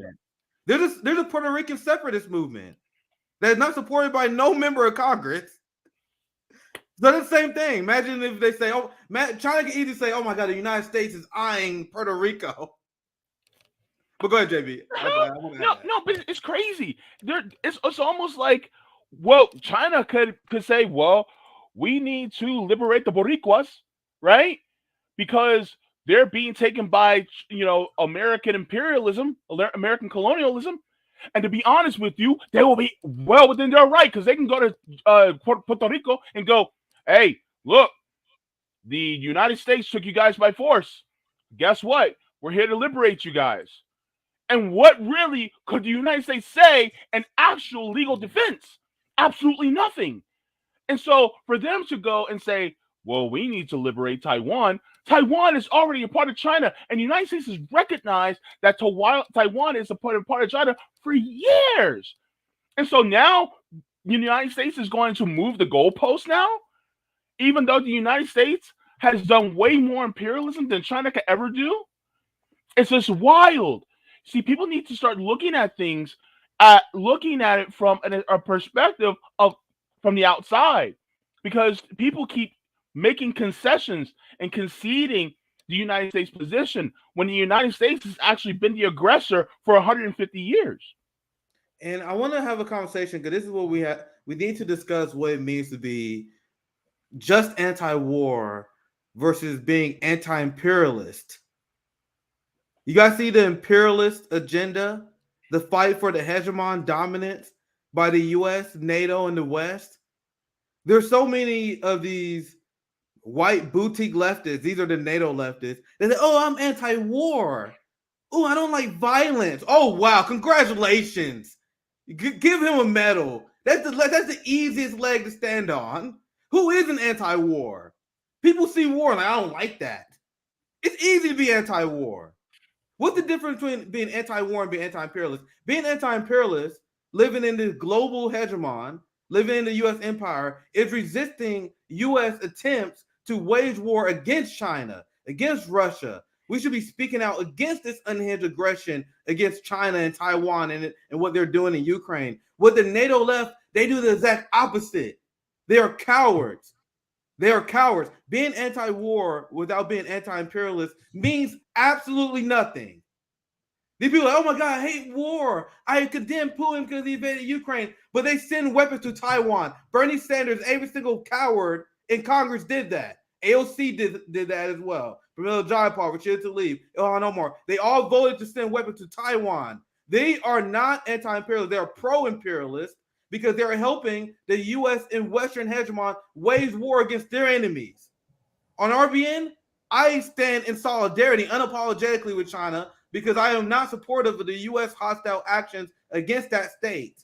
That's what it means to be anti-imperialist versus anti-war. And the reason why RBN have our fangs out against so many fake leftists that we call out all the time, because they are imperialist scumbags, like on Breaking Points, who constantly repeats pro-imperialist lies about China. Crystal Ball has allowed Saiger to rile up hatred towards China and to justify U.S. aggression against China. You are pro-imperialist and you are an enemy of the global working class if you're against China. I'm not saying to be a cheerleader for the state. I'm telling you, we must resist the Western aggression against China. I had to end it with a nice try. I got a video I want to show regarding Ukraine. It should be. It's very short. It kind of related. I want to show you guys how they. This is like the exact same parallel what Savvy shared with, where you had this military general talking about how we got to go to war with Taiwan. Let's look at the other side at MSNBC. And I explained earlier, you have the corporate media that cheers on war criminals. The war criminals apparently are not doing enough. The United States spent 2 times more than Russian military on Ukraine. But here, Ala Velshi, who apparently he's been given the assignment, CJ. We do a lot of these breakdowns on MSNBC. Like Morning Joe, he talk about Ukraine a lot. You see everyone sprinkle some Ukraine propaganda in, but he's the go-to guy. If you guys been paying attention, he's the guy who will do these long, comprehensive propaganda segments. And I want to show you guys this because this is very short, 3-minute clip that shows the unhinged ideology. This guy said, look at the title of the video. Ukraine needs all the aid the West can give right now. Like, and he's gonna make the argument that we're not doing enough. What more can we possibly do? And remember, weapon defense contractors pay for ads on this station. So there's a layer of corruption here. So let's listen to this real quick and feel free to interrupt anytime, guys. In Ukraine, Russia is continuing to target civilian areas. The latest attack killed at least 40 people, including 3 children, after Russian missiles struck an apartment building in the city of Dnipro on Sunday. Rescue efforts are now giving way to a recovery mission, and this latest strike continues to highlight how Russia is conducting this phase of the war. They're hitting civilian and energy infrastructure, claiming that they're targeting disguised military installations or that the destruction. And by the way, Amnesty International and many groups already called out Ukraine for doing this, putting military and strategic structures in civilian areas, which is a war crime. That's what Amnesty International called Ukraine out for. Just want to let you guys know. Destruction is the result of Ukrainian countermeasures, sometimes in the very same breath. What is clear is that the targets Russia keeps hitting are hundreds of miles away from the front lines, and the strikes are aimed at Ukrainian civilians. One thing helping to prevent Russian victory right now is the increased material support that Ukraine is now getting from the West. It's just about all Ukrainian President Volodymyr asks for on a regular basis. He addressed Congress in Washington saying, "We don't need your soldiers. We need the weapons." And over the months, Western democracies have sent money and advanced missile systems and infantry fighting vehicles. Now the United Kingdom is even sending battle tanks, the kind of things that Zelensky... Tanks, they are not a defensive weapon, by the way, as me and TJ covered. We covered that yesterday. And look, he's literally pulling up all these receipts of the West, pouring money into Ukraine. And you would think any rational person would be critical of this. But listen to the angle he takes on this. Called, quote, exactly what Ukraine needs to restore its territorial integrity, end quote. But the West is only sending the help incrementally. Even as Russia prepares to pivot, Russia is now undergoing... Only sending incrementally. two times more than the Russian military budget. This guy calls incrementally. And they just say as a fact, oh, just incremental. All this shit you listed is incremental? I think, Nick, the turn up by some people to really go hard at, they're openly saying some of these things because I know they know public sentiment is waning. So they're trying to gin it back up. They're trying to get it back up. It's almost like where they're chastising people. Don't you know Ukraine still need us? That like that type of I get that sort of sentiment or sentiment from segments like this on corporate media. Go ahead. And the lives by omission is insane because in war there are a lot of civilian casualties. And I've been analyzing a lot of these segments, and they never ever bring up the citizens that the Ukrainian side killed. Ever. They always, oh my God, these civilians killed by Russia. Never bring up anything that the Ukrainian forces did. It's straight up propaganda because they try to get you to cheerlead for one side, not to have a sober thought and analysis that war is hell. Like I acknowledge that Russia has killed civilians as well. That is why I want a peace in the region, because I want to stop. I want less civilians to die. Let's continue on. And this is not a long segment here, so we only got a little bit more to listen to. Pivot. Russia is now undergoing joint drills with Belarus, a country Russia will pull into this war sooner or later. And the head of the Ukrainian intelligence is warning that Russia is preparing to mobilize another 500,000 conscripts. And they will go to war ill-equipped with bad weaponry and bad training and no real motivation to fight. But Vladimir Putin can call up... Everything they say is a projection. There was literally videos showing Ukrainian soldiers being thrown out. They had no idea how to use any of their weapons that they just got from the West. There's videos that I saw very recently of 16-year-olds, 17-year-olds that Zelensky has thrown out there on the battlefield now. And what he just explained here, and what me and Rome explained many times on RBN, Russia is just getting started. Putin has been criticized for his slow rollout of this war. So my friends and family, I'm asking you, how does it make sense when you see these people come out and say, oh my God, Russia is losing? Based on what? Land? No. People? No. Ukraine lost way more people. Russia has way more. They've just been toying with Ukraine. It doesn't even make sense to say they're losing. They're literally just playing with you guys and haven't even got started yet. So now they're like, oh, sorry, let's send some more troops in. Then the West like, oh my God, Russia's finally taking this seriously. What do you think was going to happen? When you guys shift the strategy of having Ukraine versus Russia, now it's NATO versus Russia. Anyway, let's continue. Now, not too much longer here. There we go. Many more waves of conscripts like this out of a Russian population of more than 140 million people. Russia can win a war of attrition. It seems clear that Putin knows that fact. He can just wear Ukraine down, which is why Western governments need to figure out what the maximal amount of support they plan to eventually give Ukraine might be and give it all to them right now. What? Why? They're not going to win. Why is it his job to do this? Is my question. Why is it your job to have to report this way? I don't understand that part, but go ahead. You guys see what I was saying earlier? Biden has already been unbelievably unhinged. He sent 2 times more than the Russian military budget. And Alaveshi on MSNBC is criticizing the West for not sending more. Because he said, despite the billions we have sent, Biden sent he just signed for another $3.5 billion package. He's like, why don't we calculate how much it would take to defeat Russia and send it all at once?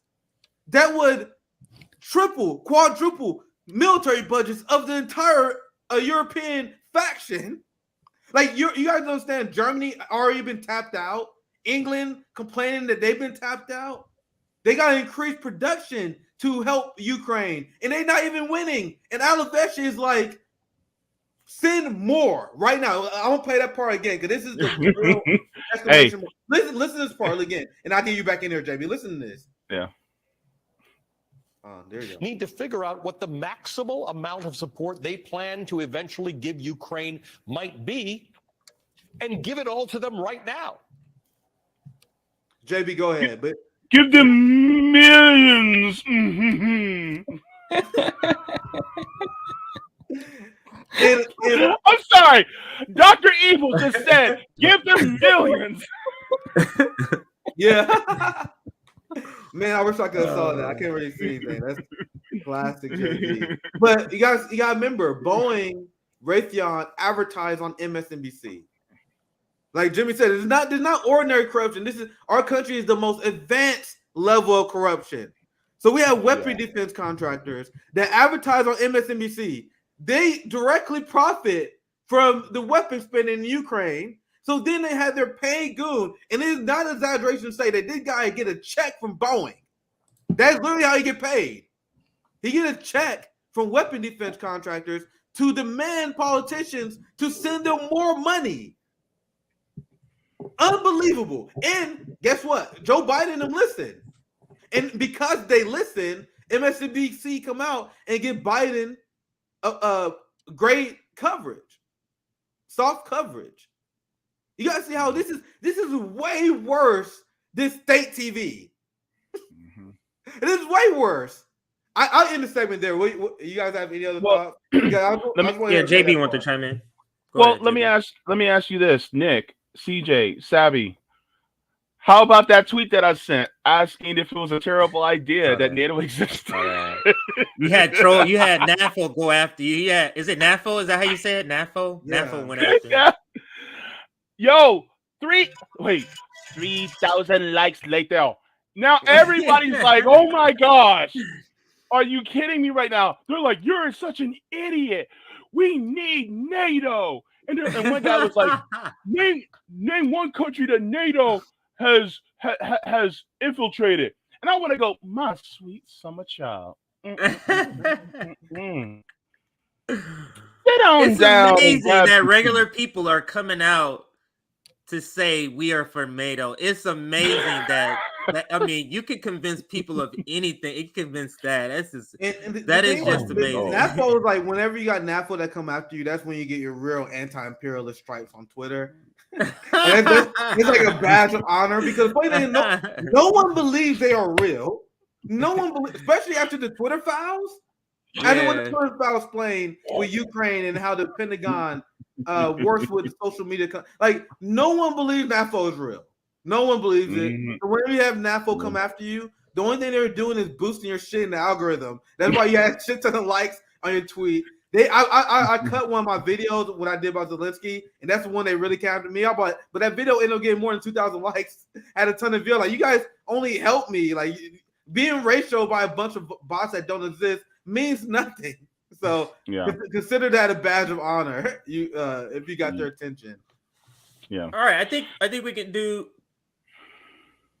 I was gonna do announcements and then pass it to you, JB. Yeah. Sure. Yeah. Okay. Yeah. I'll do announcement and pass it to JB's segment is coming up next, and let's do a couple of announcements here. Make sure you check out our website. You can get all of our individual links there on the members page. You can check out our upcoming chapters and some of the things we want to do in the community or continue to do in the community. You'll see pictures of some tour for the poor, community work with Sabby in the community. I remember that as one of the cover pictures. And on the front page, you can see like what are we about. So check out our website. Next thing, our email. You can stop using that Gmail account and start beginning to use info@revblacknetwork.com. And the last thing before I pass it to JB, let's like the stream. We're at 435 people watching and only 310 likes. So could we add another 100 people hit that like button? Was there any super chats we wanted to cover before we pass to JB? I didn't know if anybody saved any. We're good. I think we're good. Okay, so we're good. All right, so we're gonna pass to JB. Go ahead. There you go. Thank you for the 199, Frank Johnson. Sending y'all black love for Memphis. Much love, my brother. Absolutely. Thank you for $2 friend of the show, Roger Meadows. For every Jesus, there must always be a Judah. Very powerful super chat. Pass to you, JB, with your story. Yeah. So it is one of the things that you guys know about me is that I always tend to focus on housing. I know what it's like to be housing insecure. I'm not sure about you guys. I hope you never felt that feeling, but if you did, then I'm sorry for you feeling that way. But this is about excuse me, the plague, the disease of homelessness that we are experiencing in this country. And I was going through TikTok, and this gentleman was recounting some stories about people who are homeless, and then I also have some facts to cover about this, because homelessness is something that we really need to focus on, especially in this country, because housing, as we all believe, is a human right. So I'm going to share my screen really quick, and we're going to get into it really quick so that you guys can see exactly what I have seen. Excuse me. So as far as housing, and I tend to talk about this a lot on my show, on the JB show, and on my channel, but this is going to be a little tough, but let's hear. Content warning. I'm going to say something that's going to upset you, or that may upset sensitive viewers. So during my brief experience with homelessness, I spent a lot of time talking to other homeless people and finding out what their story was. I don't know why. Maybe it's just the sociologist in me. Like, I was talking to one guy once. He was a Middle Eastern gentleman, or we were waiting for the Sikhs to hand out lentils in some park. And I was like, hey, what's your story? And he tells me, oh, I'm from Syria. I have a master's degree in mechanical engineering. I came to America. They don't recognize my credentials, so I can't get a job. So I got a job driving a taxi. I lost that job, and now I'm homeless. Very polite, very well-spoken, highly educated man. First of all, a gentleman, an engineer from Syria, is homeless in this country because they don't recognize his credentials. And we look at them and go, oh, well, they just have mental issues. Not all people who are homeless have mental health issues, number one. Or then we'll go, oh, well, he must have drug problems. Not everybody has a drug problem. Even people who may even take some hard drugs don't have drug problems. We gotta put that out there too. And so there's some people who just fall on hard times because we live in the imperial core and they thrive on poverty in order for them. The petite bourgeoisie got the biggest drug problem out of them all. They are just not criminalized. Yeah. Mm-hmm. So Let's continue. And homeless, just like me. Highly educated, probably very capable, professional man, waiting in a food line when we don't have enough engineers. It's almost like our system doesn't work. And then I met a girl, and she was homeless, and she was multi-generational homeless, which is a thing that I didn't think existed. It should. Multi-generational homeless. Now, I want you to take that in your mind. Think multi-generational homeless, and now switch it to multi-generational poverty. Now I want you to think about Black people. And now I want you to realize, oh, this is what they mean by reparations. Oh, just like there can be generational wealth, there can be generational poverty.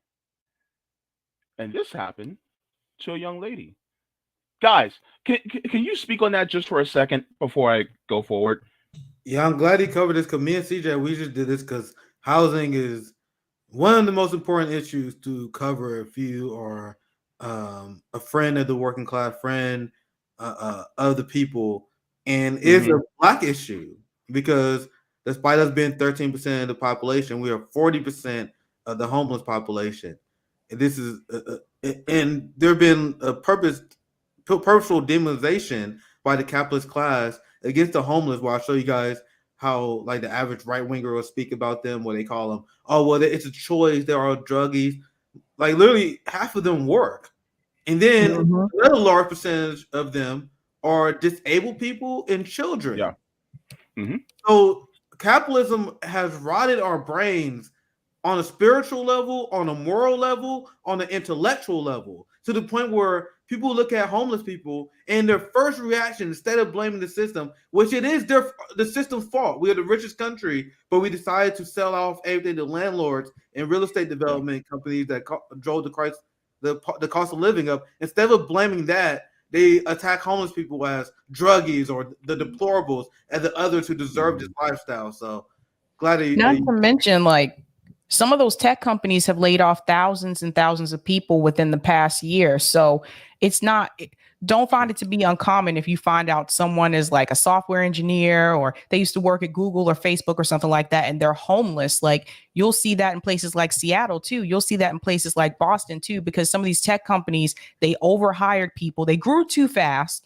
They hired a lot of people, and then they weren't able to keep up with that along the way. And then the pandemic hit. So they've laid off thousands and thousands of people. Like, Facebook announced this. Google has laid off people. Like, all of them have been doing this within the past year. But same thing. Like, if you come to Boston, and you can ask Rome this when he was here for Tour for the Poor, Black people here are a small segment of the population, but most of the homeless people are Black. CJ, you can also speak to this. When Rome came to you for a Tour for the Poor, you guys were actually helping people out on Skid Row. Yeah, that's actually what I was just about to and I'll show the video in a little bit where Rome, I got the end of Rome's speech, because that video, the famous viral video of Rome, that's actually is probably missing like 20 seconds, because I just got an epiphany while he was talking. I was like, let me try to get this on video to try to put this up, and I got a mid sentence, but this speaks to. I want to interject another point into this, which is just the terms unhoused and homeless, because we have to understand, like, unhoused literally means without a house, but homeless can also mean without a house, or you're not living, you can't have the ability to pay for your own house, so you're staying somebody's couch. Yeah, we have to understand that's included in homelessness. Yes. And so that's more of a broader, and then we zero in when we say unhoused. Those are the people that, like Skid Row, that are physically don't have a house. But homelessness includes those with physically not having a house and people who can't afford their own place. And that, if you included that number, I think people don't understand. Oh, I'm just staying with my cousin. That means you're homeless. That means you are without a house. If you're staying with a relative, that means you are homeless. And people don't understand. They don't count themselves as being homeless because they think homeless just means unhoused. That's what they mean. That's what they God think. damn, I love y'all. Y'all are brilliant people. This is why I love being with y'all. All right, so let me let me continue. We're about halfway there. So Did not exist. Her parents were homeless. She had been homeless her entire life. Anyway, she was very filthy, like really filthy. She showed me she had like a rotten abscess tooth that had a pustule, probably about the size of a dime, sticking out in her mouth. And she was wearing kind of like this diaper thing made out of a t-shirt wrapped around her lower region, and you could see it sticking out from her pants. And I asked her, "What's wrong? Like, are you hurt?" And she had been attacked and raped and torn so that her vaginal canal and her anus were, in her words, one hole. She didn't have any access to medical care. She was almost incoherent. I think it's because growing up, one of my uncles was schizophrenic. So I like to say I can speak schizophrenic. But I was able to get all this from her, like in dribs and drabs over a couple days. I ran to her a few times, saw her. That shouldn't exist. Nowhere in America, nowhere in the world should there be a child who has been forced to live through what that girl has lived through. I met another boy who's about 19, 20 years old. He had been washing his colostomy bag out in gas station bathrooms because he had no medical care. Had a colostomy because of colorectal cancer and couldn't get medical supplies, couldn't get new bags. So he was using and reusing the same plastic bag. That shouldn't happen anywhere in America ever, not even once. I can generalize to say that your system has fucking failed. How if any are of that shit fucking exists. Now, if your response is not to wholeheartedly agree with me, then you and I are enemies, friend, and this conversation is over. That's such a great video. How are people who consider themselves American patriots not embarrassed by this? Sorry. The highest form of patriotism is wanting the country to be better, right? If you're just sitting on your laurels, literally jerking off to a flag, you are a waste to this society. Like how does not outraging everyone just for the fact that you live here, that stuff like that is happening? How does that not piss you off? Yeah. People don't step outside. People don't step outside their bubble. A lot of people just don't, and they don't see it. It's like they're told which areas to avoid. They're told which places, not to go to so they don't have to see people like that. I hear that a lot here where people are like, don't go over to Boston Medical Center because there's a lot of homeless people there. Isn't that crazy? Really like a literal mini Skid Row right next to the hospital. So wow. And speaking of Skid Row, this is that short video I took of Rome. It's like 15 seconds here where you can hear him. There's a group of people that walk by. We're at this corner here, we just arrived and we were unpacking the stuff. We haven't set up yet. That's why things are in a bag. And we have helpers. This is a homeless person here, unhoused person. So this is not a worker with us. He's looking through some stuff to try to get some clothes himself. So we're setting up and some people walk by. I guess they must have homes.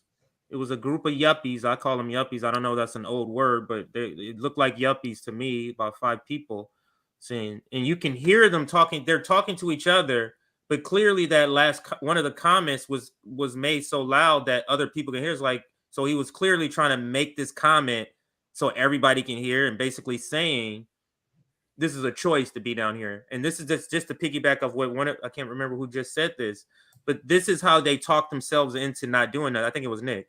He said, how can people sit back? This is how they talk themselves. Oh, they're there because they're by choice. It's by choice. They want to believe that because if you don't believe that, then you're a terrible person. You see? So because you're not doing anything. So let's listen. So let's help our fucking people out. These motherfuckers supposed to live in a 3-bedroom house. Go make your fucking choices, my niggas.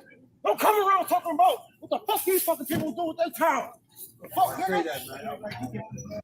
No choices, nigga. So I'll let it play again in the background without the sound, but you can see some of the video. This is all, look at, it was a bunch of clothes we brought down there. Actually, didn't realize it until I saw some of the footage. But like all this whole row, that's all bags of clothes and different clothes right here. And then we walk down to this tall building. You can see all the windows. That's where we gave out the food. It was closer to where more activity, entertainment. A DJ was down there. It's a lot of people that volunteer to try to help people down. Skid Row. I'll take this off now. But yeah, that was the reaction. People just looking down. This is what they have to tell themselves. Similar to what they have to tell themselves about Black people. You know, oh, they're criminals. That's what you have to tell yourself. Otherwise, you're terrible because you're not doing nothing about the conditions that you see. Well, dehumanization, right?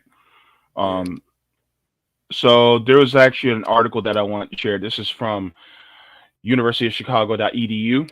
And the title of this article is "Employment Alone Isn't Enough to Solve Homelessness, Study Suggests." And so this actually is led by Professor Bruce D. Meyer, prominent scholar of U.S. poverty.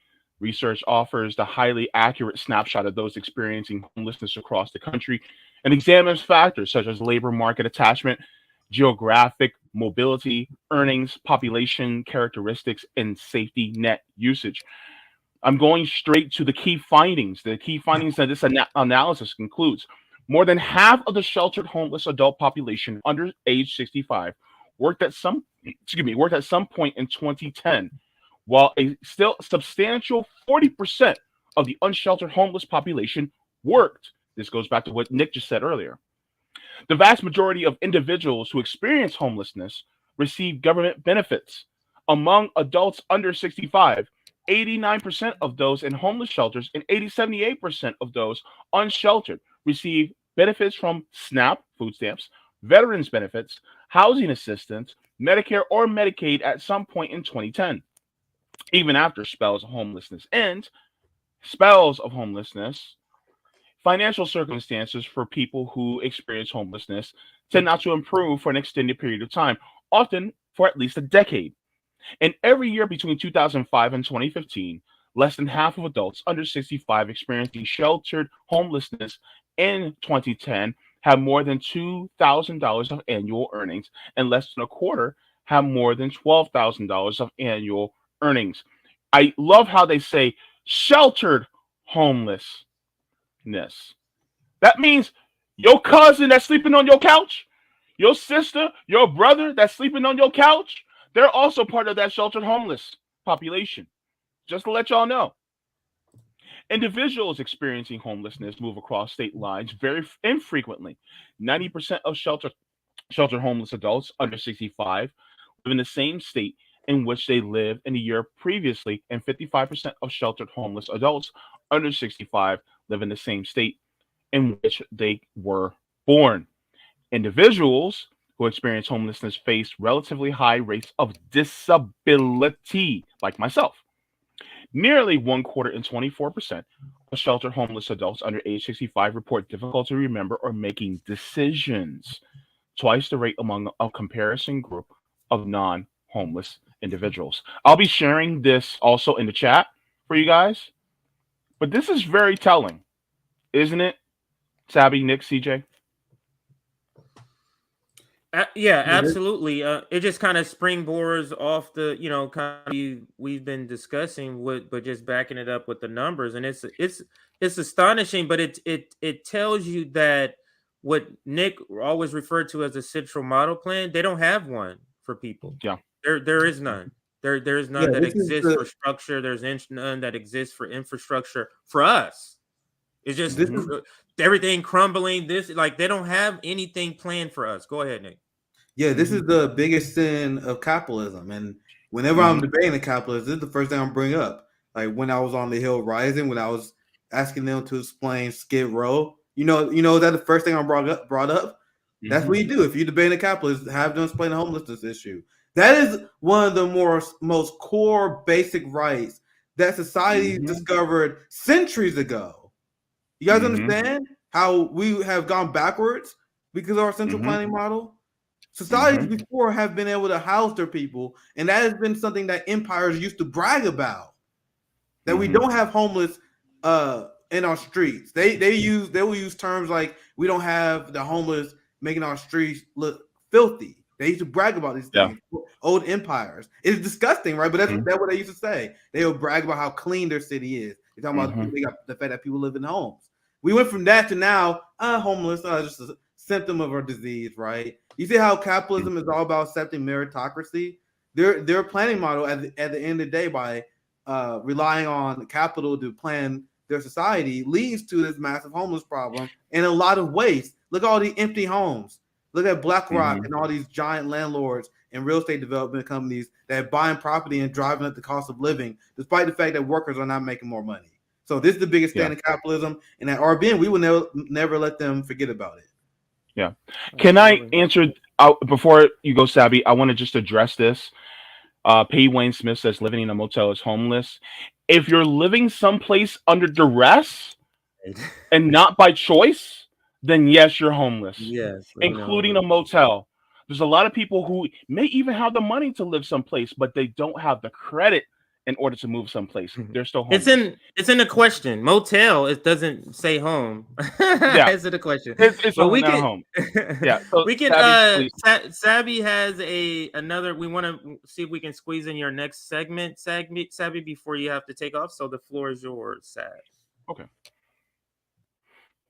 I think it's the MLK one. Yes, the MLK statue. This is a quick segment, so we should be able to get to it. Yeah, the statue. So that's what it is. The MLK statue segment. We'll pass it to Sabby for this short segment. While Sabby get ready, I'm gonna shout out to the super chat. Thank you for the 49.99 Fox Mint Dissonant. Good work, y'all. Thanks for the info. I appreciate you guys for all the support. Leave a like, share if you're enjoying this live stream. We can get 500 people in before the end stream if you guys do that. So much love to you guys, my fam. Now back to Sabby. Did I spell it right? Yeah, so that's spelled right. MLK statue. Yes, go ahead, Sabby. Yeah, so for those who are not aware, if you haven't heard, they unveiled a MLK statue in Boston on Boston Common, and it is absolutely horrible. And it's received a lot of criticism. The artist was on CNN recently trying to, defend his work. And this is not to come down on the artist. I talked about this on Sunday because I was so pissed off. This statue cost $10 million. What? $10 million. Get it right? And so to the artist's defense was, this is what the people of Boston wanted. What people? Who are you talking about? Who signed on for this? I didn't sign on for this. So there's that. And then the other excuse was, well, this is what the family wanted. Now, the clip that they showed on CNN, the only family member that they showed speaking out was MLK III. So he was like, oh, I loved it. I thought it was great. But I want to show you another family member, which they're not talking about.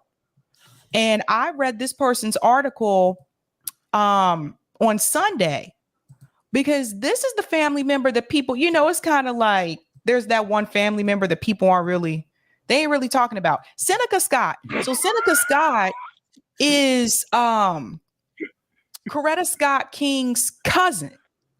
So I think he's running for mayor, or he ran for mayor or something like that in the Oakland area in California. Anyway, listen to what he had to say about this. And by the way, that's the nicer angle. If you go around the statue, it looks like two hands holding a big, fat dick. It really does. What? I'll show you the picture. But let me tell you what Seneca said about the statue. To acknowledge that it is Martin Luther King Day, and nothing should detract from his radical vision, Tucker.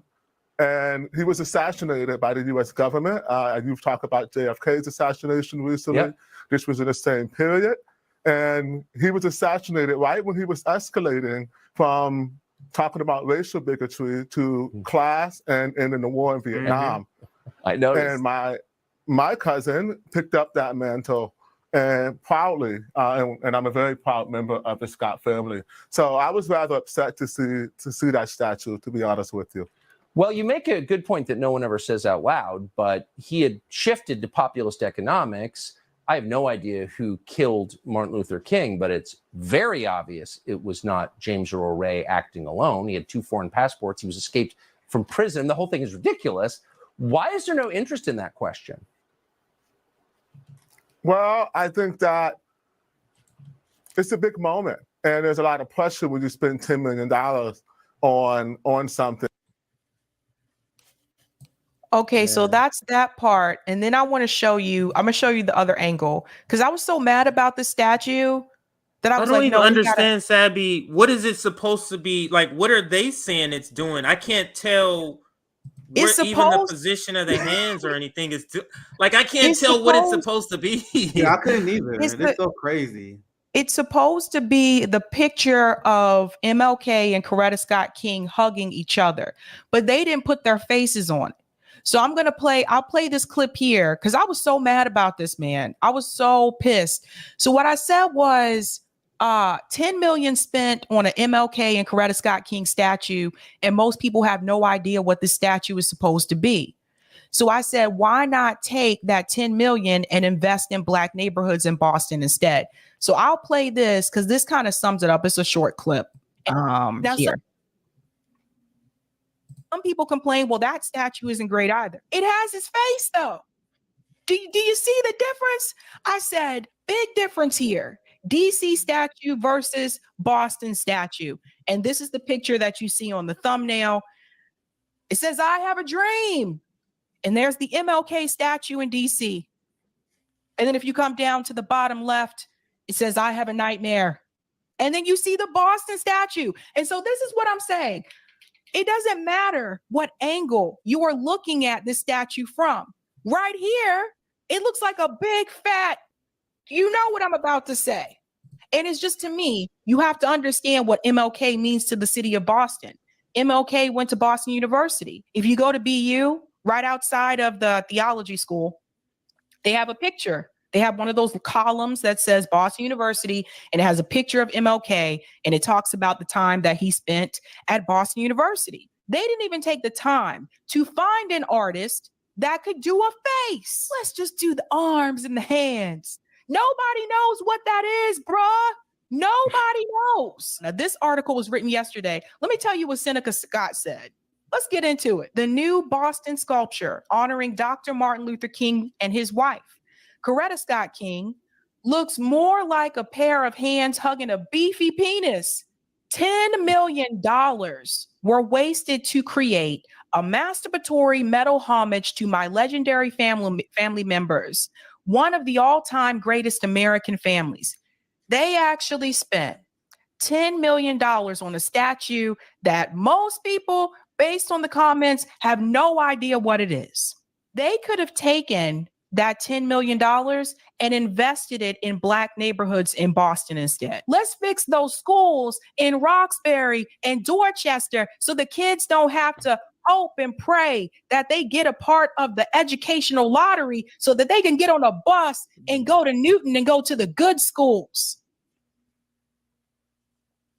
Yeah, so the point is, it's ugly. They didn't even put his face on it. Like, you can see the difference between the Boston statue and the DC MLK statue. And $10 million, you guys, like, that's this is no ridiculous. accident. This is no accident. There's no way that this is some accident. $10 million. No, we don't know what the picture's gonna look like. Get the hell out of here. This is no accident to me. Go ahead. And CJ, remember the study that I broke down in our segment, I think last week, where there's a vast difference on how Black people want to approach racial issues versus how white, Asian, Latinos, white, Asian, Latino people, they want a George Floyd holiday. They want these statues. They want virtue signaling. And they want to punish the racist Karen that is exposed on social media. But when it comes to structural issues, they have no problem with how structural racism impacts our lives. Meanwhile, when you ask Black people what their biggest concern is, we don't give a fuck about statues. We don't give a fuck about holidays. We don't give a fuck about these virtue signaling, kente cloth kneeling bullshit.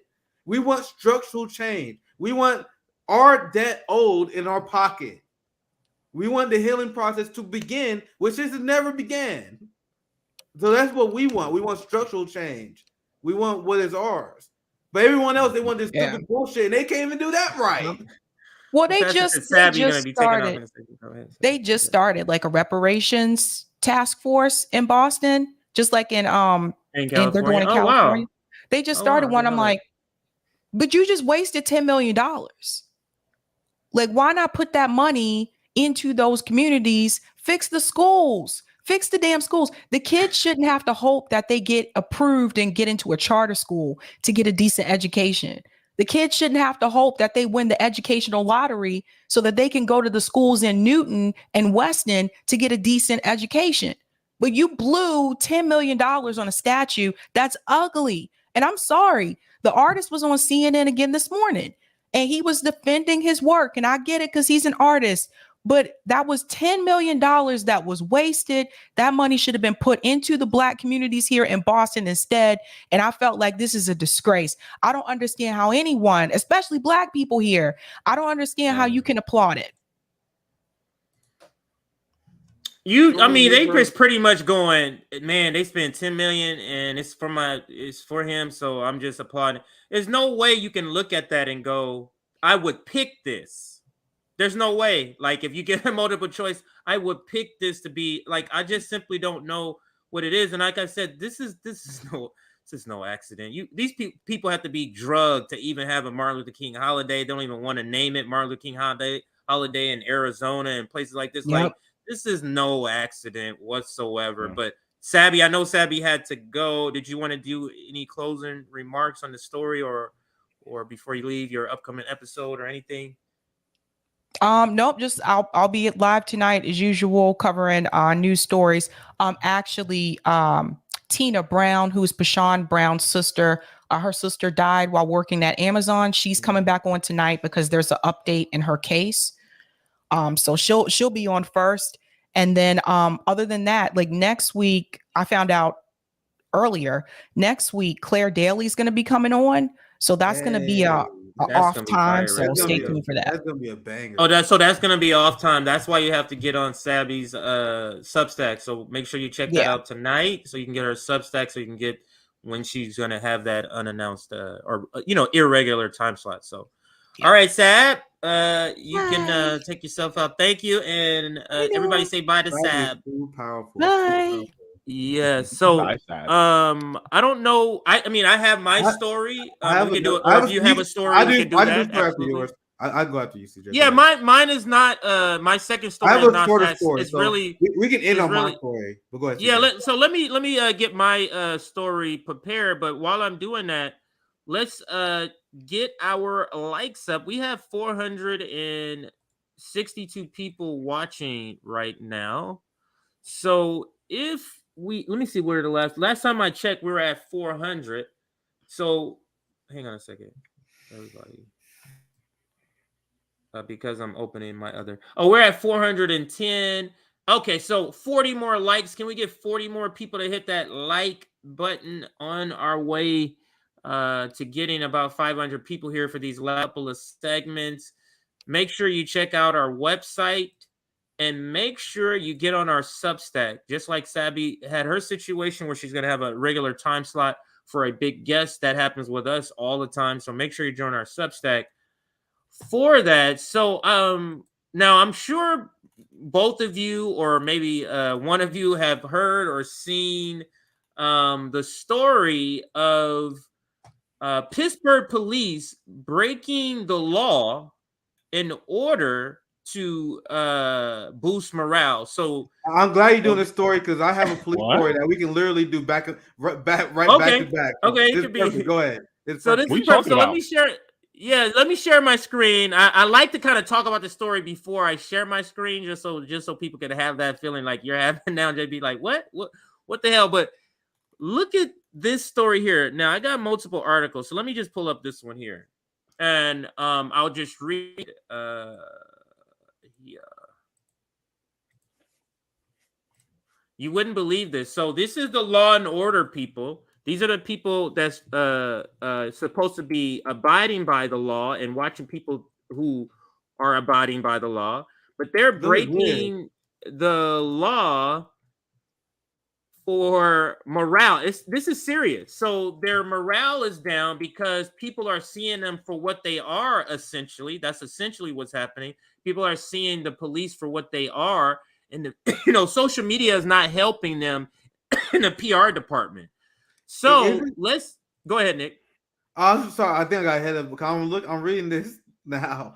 It's like, isn't this an example of the police going rogue for this for the benefit of the capitalist state? Yes. He's like, no, we're not going to allow you guys to remove the regressive fines and fees that we impose on the working class.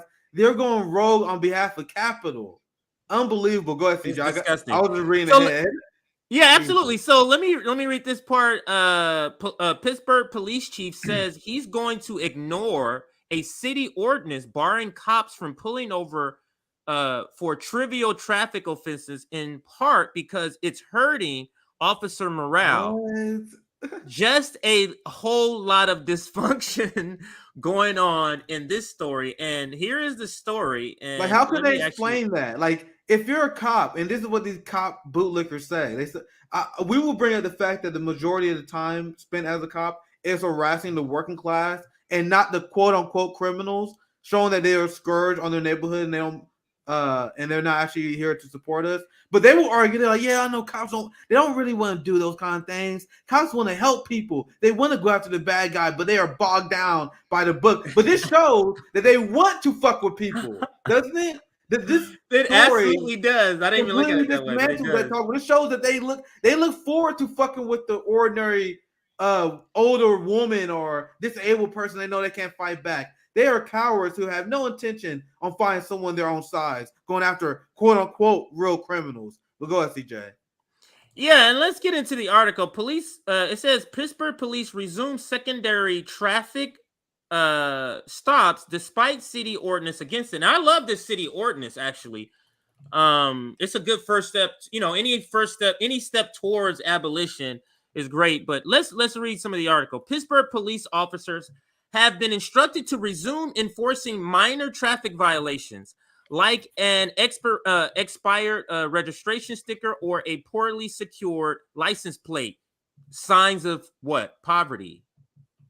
You notice that? Despite a 2021 ordinance to prevent them from doing so in the absence of a larger infraction. So this ordinance, which is great. So, hey, he has a missing tail light. Oh, they have expired tags. That's it. You can't stop them.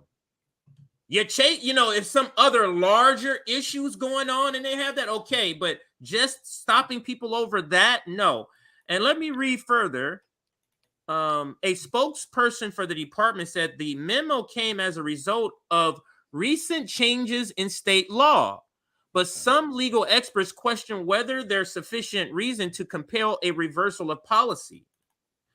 The city ordinance prohibits Pittsburgh police officers from pulling over a motorist if the primary reason is one of 8 minor traffic violations.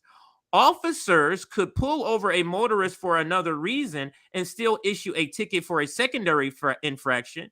Advocates argue that the racial bias can lead to disproportionate enforcement against Black and Latino residents. The ordinance was an attempt to mitigate those disparities, modeled on similar legislation in Philadelphia.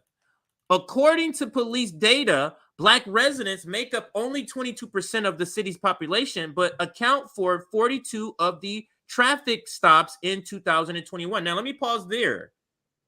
You tell me how do people think people are driving around with expired registrations because they got the money and they're just not doing it?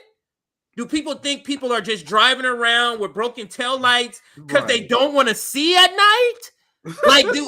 You get what I'm saying? Like, it's so easily that these are poverty is being criminalized and poverty is being taxed.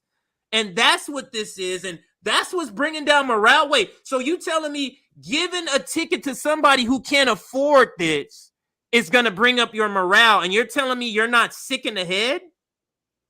It's truly astonishing to me. But let me read the rest of some more of this and have both of you chime in before we go to your article, Nick. The decision to reverse the enforcement ban was first reported last week by WPXI. I think that's a television station. A public information officer for Police Bureau of Police told WESA that the procedure dictated by the ordinance was pulled down by Acting Chief Thomas Stangrick to be reviewed in light of recent changes in state law. So they're going to use some other state law to interpret that they can reverse this. Is basically what this law enforcement agency is trying to do. The Bureau statement did not provide a full account of those changes, though it cited as an example the relatively recent amendment to the section of the PA Vehicle Code, that is a Pennsylvania Vehicle Code, regarding license plates obstruction. Given the change, rescinding the memo made sense at this time in order to provide clarity for officers in the field. And I'll stop there. Yeah. Thoughts from either of you on this this article, and then you can move into yours. Yeah, JB, anything you want to add? And I'm moving my part because this fits pretty well. When I can't pull people over because I want to discriminate against them. When you know what? Cops are the biggest snowflakes ever. Yeah. Because the thing is that they talk about, oh, we got the toughest jobs, but y'all can't handle no critique. Y'all can't handle the people actually governing and saying, you know what? We're putting a check on y'all. Y'all can't handle that? Y'all a bunch of snowflakes, man. A bunch of snowflakes. And then y'all ski our skin and you run like scaredy cats, want to point your guns and shoot, even though we're unarmed. The biggest scaredy cats of all are the ones that got badges and guns. Yes, I don't care if somebody clips this. Yeah, I don't care if somebody puts this on TikTok and a bunch of white dudes in their trucks with Ray-Ban shades on want to come and say some shit to me. I don't care. Because guess what? The proof's in the pudding. It's in the data. You guys just always want to cry about, oh, well, we got to do this because we just want to discriminate against y'all. Look, y'all cry about being discriminated against because of what you actually do. And then y'all get mad at us for wanting to preserve ourselves alive? Come on. Imagine if we really got what we want. Imagine because they were bitching and complaining over these weak ass reforms, bro. They get reforms when they're like, can you stop harassing the working classes? Like, can you tone that down just a little bit? They're like, oh my God, they said we can't harass the working class anymore. Imagine if we made them use their pension to cover lawsuits. Which imagine how much they really would bitch. Imagine how fast the police will really defund themselves. You have the police defund themselves right now because they are not having the social perks that they used to benefit from. They get a lot of capital perks. The police are not members of the proletariat, and they cannot be counted on to join our movement. They will always betray us because capitalists pay them to. I'm gonna get to the story. You guys know in the NYPD paid more in overtime to their police staff than Albania's military budget. For example, so there are police that are upset because they're losing social capital. That's the story we did, CJ, a while ago, where the police are defunding themselves because we don't have the prestige. People think we are occupiers. Oh no, you don't say. You don't say. People think oh my God. Now. I do declare they're coming after us. Oh my goodness, the proletariat's coming. So we need to ramp up the pressure. We need to make it we gotta make it a scourge. We gotta make people embarrassed to say they want to be a cop. Like if you talk to anyone in your family, they say they want to be a cop, people look at them like, why? Make it people embarrassed, make this a stigma, right? So I'm gonna show you guys this story, and this is why I love to go after the police. It's the biggest blind spot that the right wing and the conservatives have. The people who consider themselves anti-establishment, the people who consider themselves anti-state, anti-government, don't tread on me, but they're the biggest blue line bootlickers. They are. So this is the biggest handicap that they have, and they claim to be fiscal conservative. Right? They'll say, oh my God, Nick, you are a big government Marxist communist. You're a big government nanny state lover. Like, sir, you support giant military budgets, giant police budgets. You literally are creating a nanny state. I believe in don't tread on us. I want those agencies gone. I want the police power to be dismantled. I want Wall Street power to be dismantled and that power to given to us. But dumb right wingers say, oh my God, you're a socialist, communist, big government lover. No, the capitalists, guys, understand this. Decolonize your mind. The capitalists are the big authoritarian, non-mandate government lovers. They're the ones who support these thugs in uniform.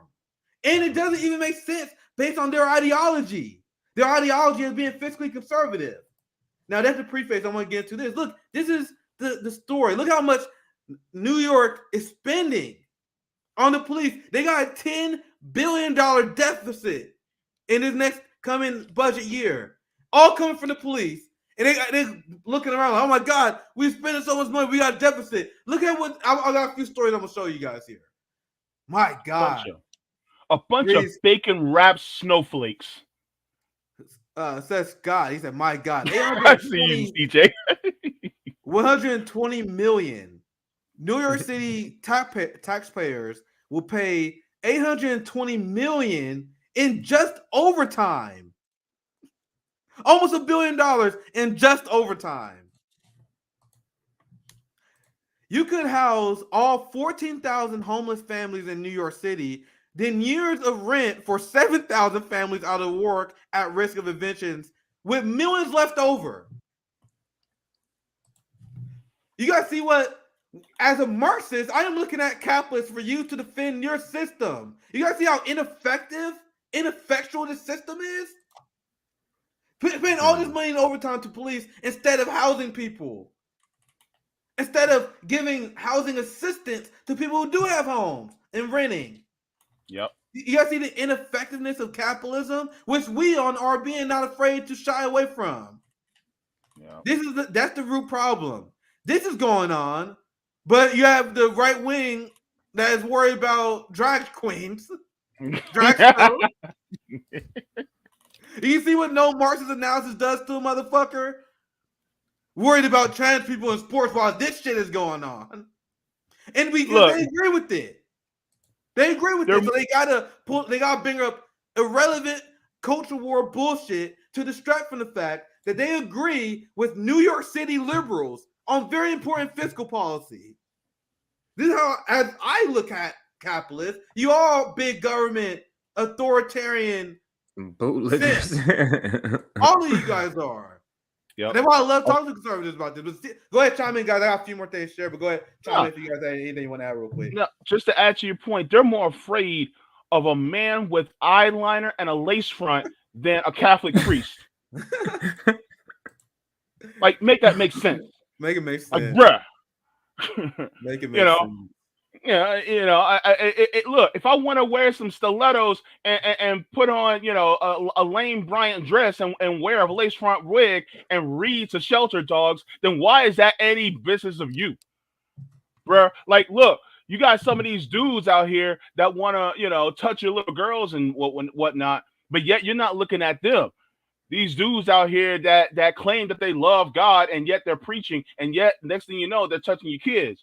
But yet, because they have a great relationship with you. Also, by the way, to a lot of the people who are spouses of police officers, how you doing? How you doing? Are you okay?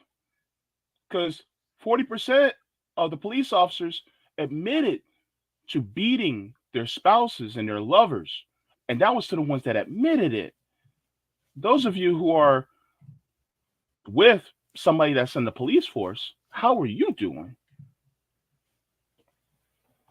No. And meanwhile, you in New York media, there's like no critical analysis of this. In the New York Times and the New York Post, they would do op-eds and stories about fare evasion, like people jumping turnstiles at subways. They would complain about shoplifting, but they don't complain about wage theft. No criticism of the NYPD wasting $1 billion of taxpayer money on just overtime. You want to see kind of stuff? The NYPD thieves? This is how we got to talk about the police. They are thieves. They're stealing our resources that could be going to solving problems. NYPD captain allowed to retire. No punishment. Get your pension. You retire. Wow. After admitting to collecting around $60,000 for fake overtime hours. But the right wing, the law and order people, they want you to worry about that guy slinging a dime bag on the corner. They want you to worry about the teenager that is guilty of fare evasion. Meanwhile, they're just committing heist of the grand scales on police departments all over the country. We have another one. So some more police waste. That's coming from your money, conservatives, you blue line bootlickers. I am looking at you. I'm looking at you because they're the ones that say we are fiscal conservative. But you guys are okay with $300 million to settle the NYPD lawsuits. Either over the last 5 years could instead fund proven non-police violence interruption programs and summer youth employment in every neighborhood. Look at what they are taking from us. Look at these programs that police departments all over the country is taking from us. That's how we need to look at this. Yep. As people, as someone who wants to seize the means of production, this is how I look at it. This is our shit. Capitalists and people who think they're capitalists, but they actually exploited workers. They look at this resource like, yeah, that's theirs. God damn it, ruling class is theirs. Nah, nigga, fuck that. Fuck out of here. $300 million wasted on lawsuits alone. Also, you have police departments that spend vast amount of money just on propaganda. Now you know why you're not hearing this criticism in the New York Post, in the New York Times. They're going to talk about the shoplifting epidemic that's going on instead. Oh my God, you seen this crime wave, CJ? Would be afraid of your neighbors. That's what this is all about, to be afraid of your neighbors. I think this is all what this is all about. I mean, along with the protecting capital, it's all about making it afraid of your neighbors, so that you don't, you're just damn near afraid to just go next door to talk to somebody. It works too. Like I know people, like it drives me crazy. People are so afraid of everybody. Like the new generation, they're not allowed to go outside anymore. I was joking with my family on Christmas, talking shit with my Gen Z friends. I was like, you guys not even allowed to go outside anymore because people are afraid that everyone's out to get them because of the news. So it serves, that's such a great point, CJ. It serves such a, the propaganda in the US is so sophisticated, they're able to knock out multiple birds with one stone. Yeah, exactly. So by doing this, you justify giant police budgets while also getting people afraid of one another to stop them from collecting, bargaining, organizing with each other. Americans are so afraid of their neighbors, and that's why the right wing justify their spending, because they're like, oh well, we need this money to protect us. The mirror that Morning Joe segment where they say, oh my God, these boomers don't feel protected. Like nigga, you see how much we spend on our police departments more than other countries do on our military budget? I'm going to say like this flat out. We got to stop apologizing this as abolitionists. Yes, I support defund the police, because if you don't feel safe with the amount of money we are spending on our police right now, what is going to make you feel safe? At what point do you stop living like a coward? And stop being afraid of the random? Overall, violent crime is down compared to 50 years ago, 100 years ago, 200 years ago. Random shit will always happen. That's why we live for today. That's why we live and love and live hard. But this fucking cowardice that Americans just accept, where we're going to live in this authoritarian police state hellhole because you're afraid of the random. That could be reduced if we had a functioning society that reduced those crimes, by the way. So I have no tolerance for these people that say, oh, we need these people because we need to feel safe. They don't protect you, period. So last thing I'm going to read, and I'll wrap this up because it's not a long segment. Look at this. The NYPD track record on overtime spending cast doubt on budget claims. So there's some more people calling them out. The police department was previously, they budgeted for under $500 million, $450 million for overtime pay, but it's already doubled that. They doubled that. So this is the number one thing I hit conservatives with. They are the big government overreach spenders. So any final takes on this story, CJ and JB? Yeah, just these police, low morale with my story and what you're proving that they're not part of the proletariat and who they're stumping for. Like, it's becoming more and more clear who they are by regular people. And that's what they mean by they're getting, they're defunding themselves. Just the talk of defund the police, just the fact of people saying we want to defund the police, that's making them feel like when they're so used to people kowtowing to them and talking about thank you for your service and all this kind of freaking nonsense about the police. And that's the shift that is actually needed. The shift in the head, the shift of understanding is what's first. The first step, really, Nick, to abolition, because you have to first change your mind and understanding that this is what needs to happen to get rid of these people. That's what needs to happen. Now let's see what we need to do. Now I gotta check out. I know we're gonna wrap up, but I gotta check out and go pick up my daughter. But I know I'll leave it to both of you to wrap up later. Nick and I will be back tomorrow, unless I think we have Max. I'll confirm in Max tomorrow. So we'll reschedule tomorrow at 3 p.m. Eastern time. So it should be a great show. We got a lot of cover. Yeah, I'll get the graphic together and everything. But thanks everybody. But I gotta stop picking up my daughter late. So I gotta head out too. I don't know about you. I gotta head out. So I'll let you guys close it out for a second, and I'll be out. Okay. Take care, CJ. Just to go along with your point, and I'm just gonna finish this point so we can close. Is that Awkward actually put out a tweet thread, and one of the things that he said was cops in Boston logged $4 million in overtime from 2019 to 2020 alone. So $4 million in overtime. And people want to talk about, if you guys defund the police, what's going to happen to us? The only people that are saying that are the people who actually get protected by police, which are the capitalists. Police are really just a security blanket for the rich. So they don't protect us. Mind you, the Supreme Court even stated that the police do not have a constitutional duty to protect you. This is one of the reasons why, if something bad happens in your neighborhood, guess what? They're taking 45 minutes to an hour to come to your house because they don't care about you. So this is why we need to defund them, because they don't pay attention truly to public safety. Housing is public safety. Food is public, adequate, healthy food is public safety. Our environment being protected is public safety. Good education is public safety. And the thing is that they don't really truly address public safety. They just address protection for private property for the super rich. That's it. So, yeah, well said, my brother JB. And it's why don't run away from the fiscal conversation. The idea that defund the police is a bad slogan, that we are asking for too much. We got them on the ropes. Why will you ignore their biggest weakness? The fiscal thing is our best argument against the police state. How ineffective it is to have so many people in prison beds. How much that costs per head? How much it costs to uphold this wasteful system that doesn't even reduce crime? So, with that said, make sure you guys like, share. Make sure you guys subscribe to JB Font's channel as well. We got Max Blumenthal coming on. I think Savvy had a show on later as well. We always got a lot of great programming for you guys. Hopefully you guys show some love to our Patreon and help us continue to produce great content for you guys as well. Have a good one, guys. Wait, hang on.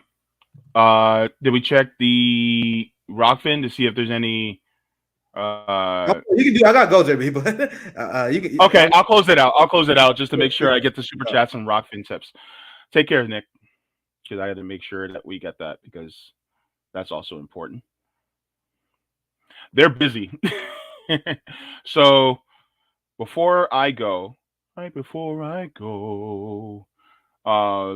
go to the Rock just to make sure that everybody is taken care of, because that's important too.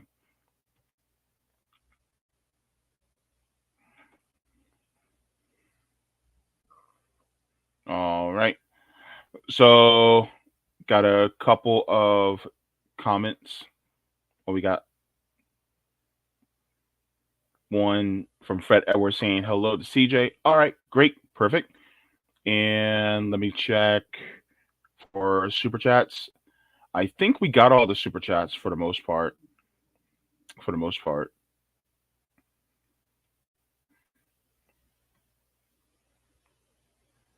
Let me see. Philosophical Thirstworm says, I live in real estate investment. Something big to consider about affordability is the 1-year lease. Long-term financial commitment is difficult to account for when you're on the edge of poverty. Thank you so much for the super chat as well. And all right, so thank you so much for tuning in. Also, make sure to, if you would like to contribute to our Patreon as well, and if you guys would like to, you guys can see my interview that I had with Akile Nai, that is from the African People's Socialist Party. I'll put that in the chat. And before I go, thank you so much to everyone for watching RBN Live. Be sure to tune in to Savvy at 7 p.m. Eastern Standard Time. You guys have yourself a wonderful evening. Stay woke, y'all. For real.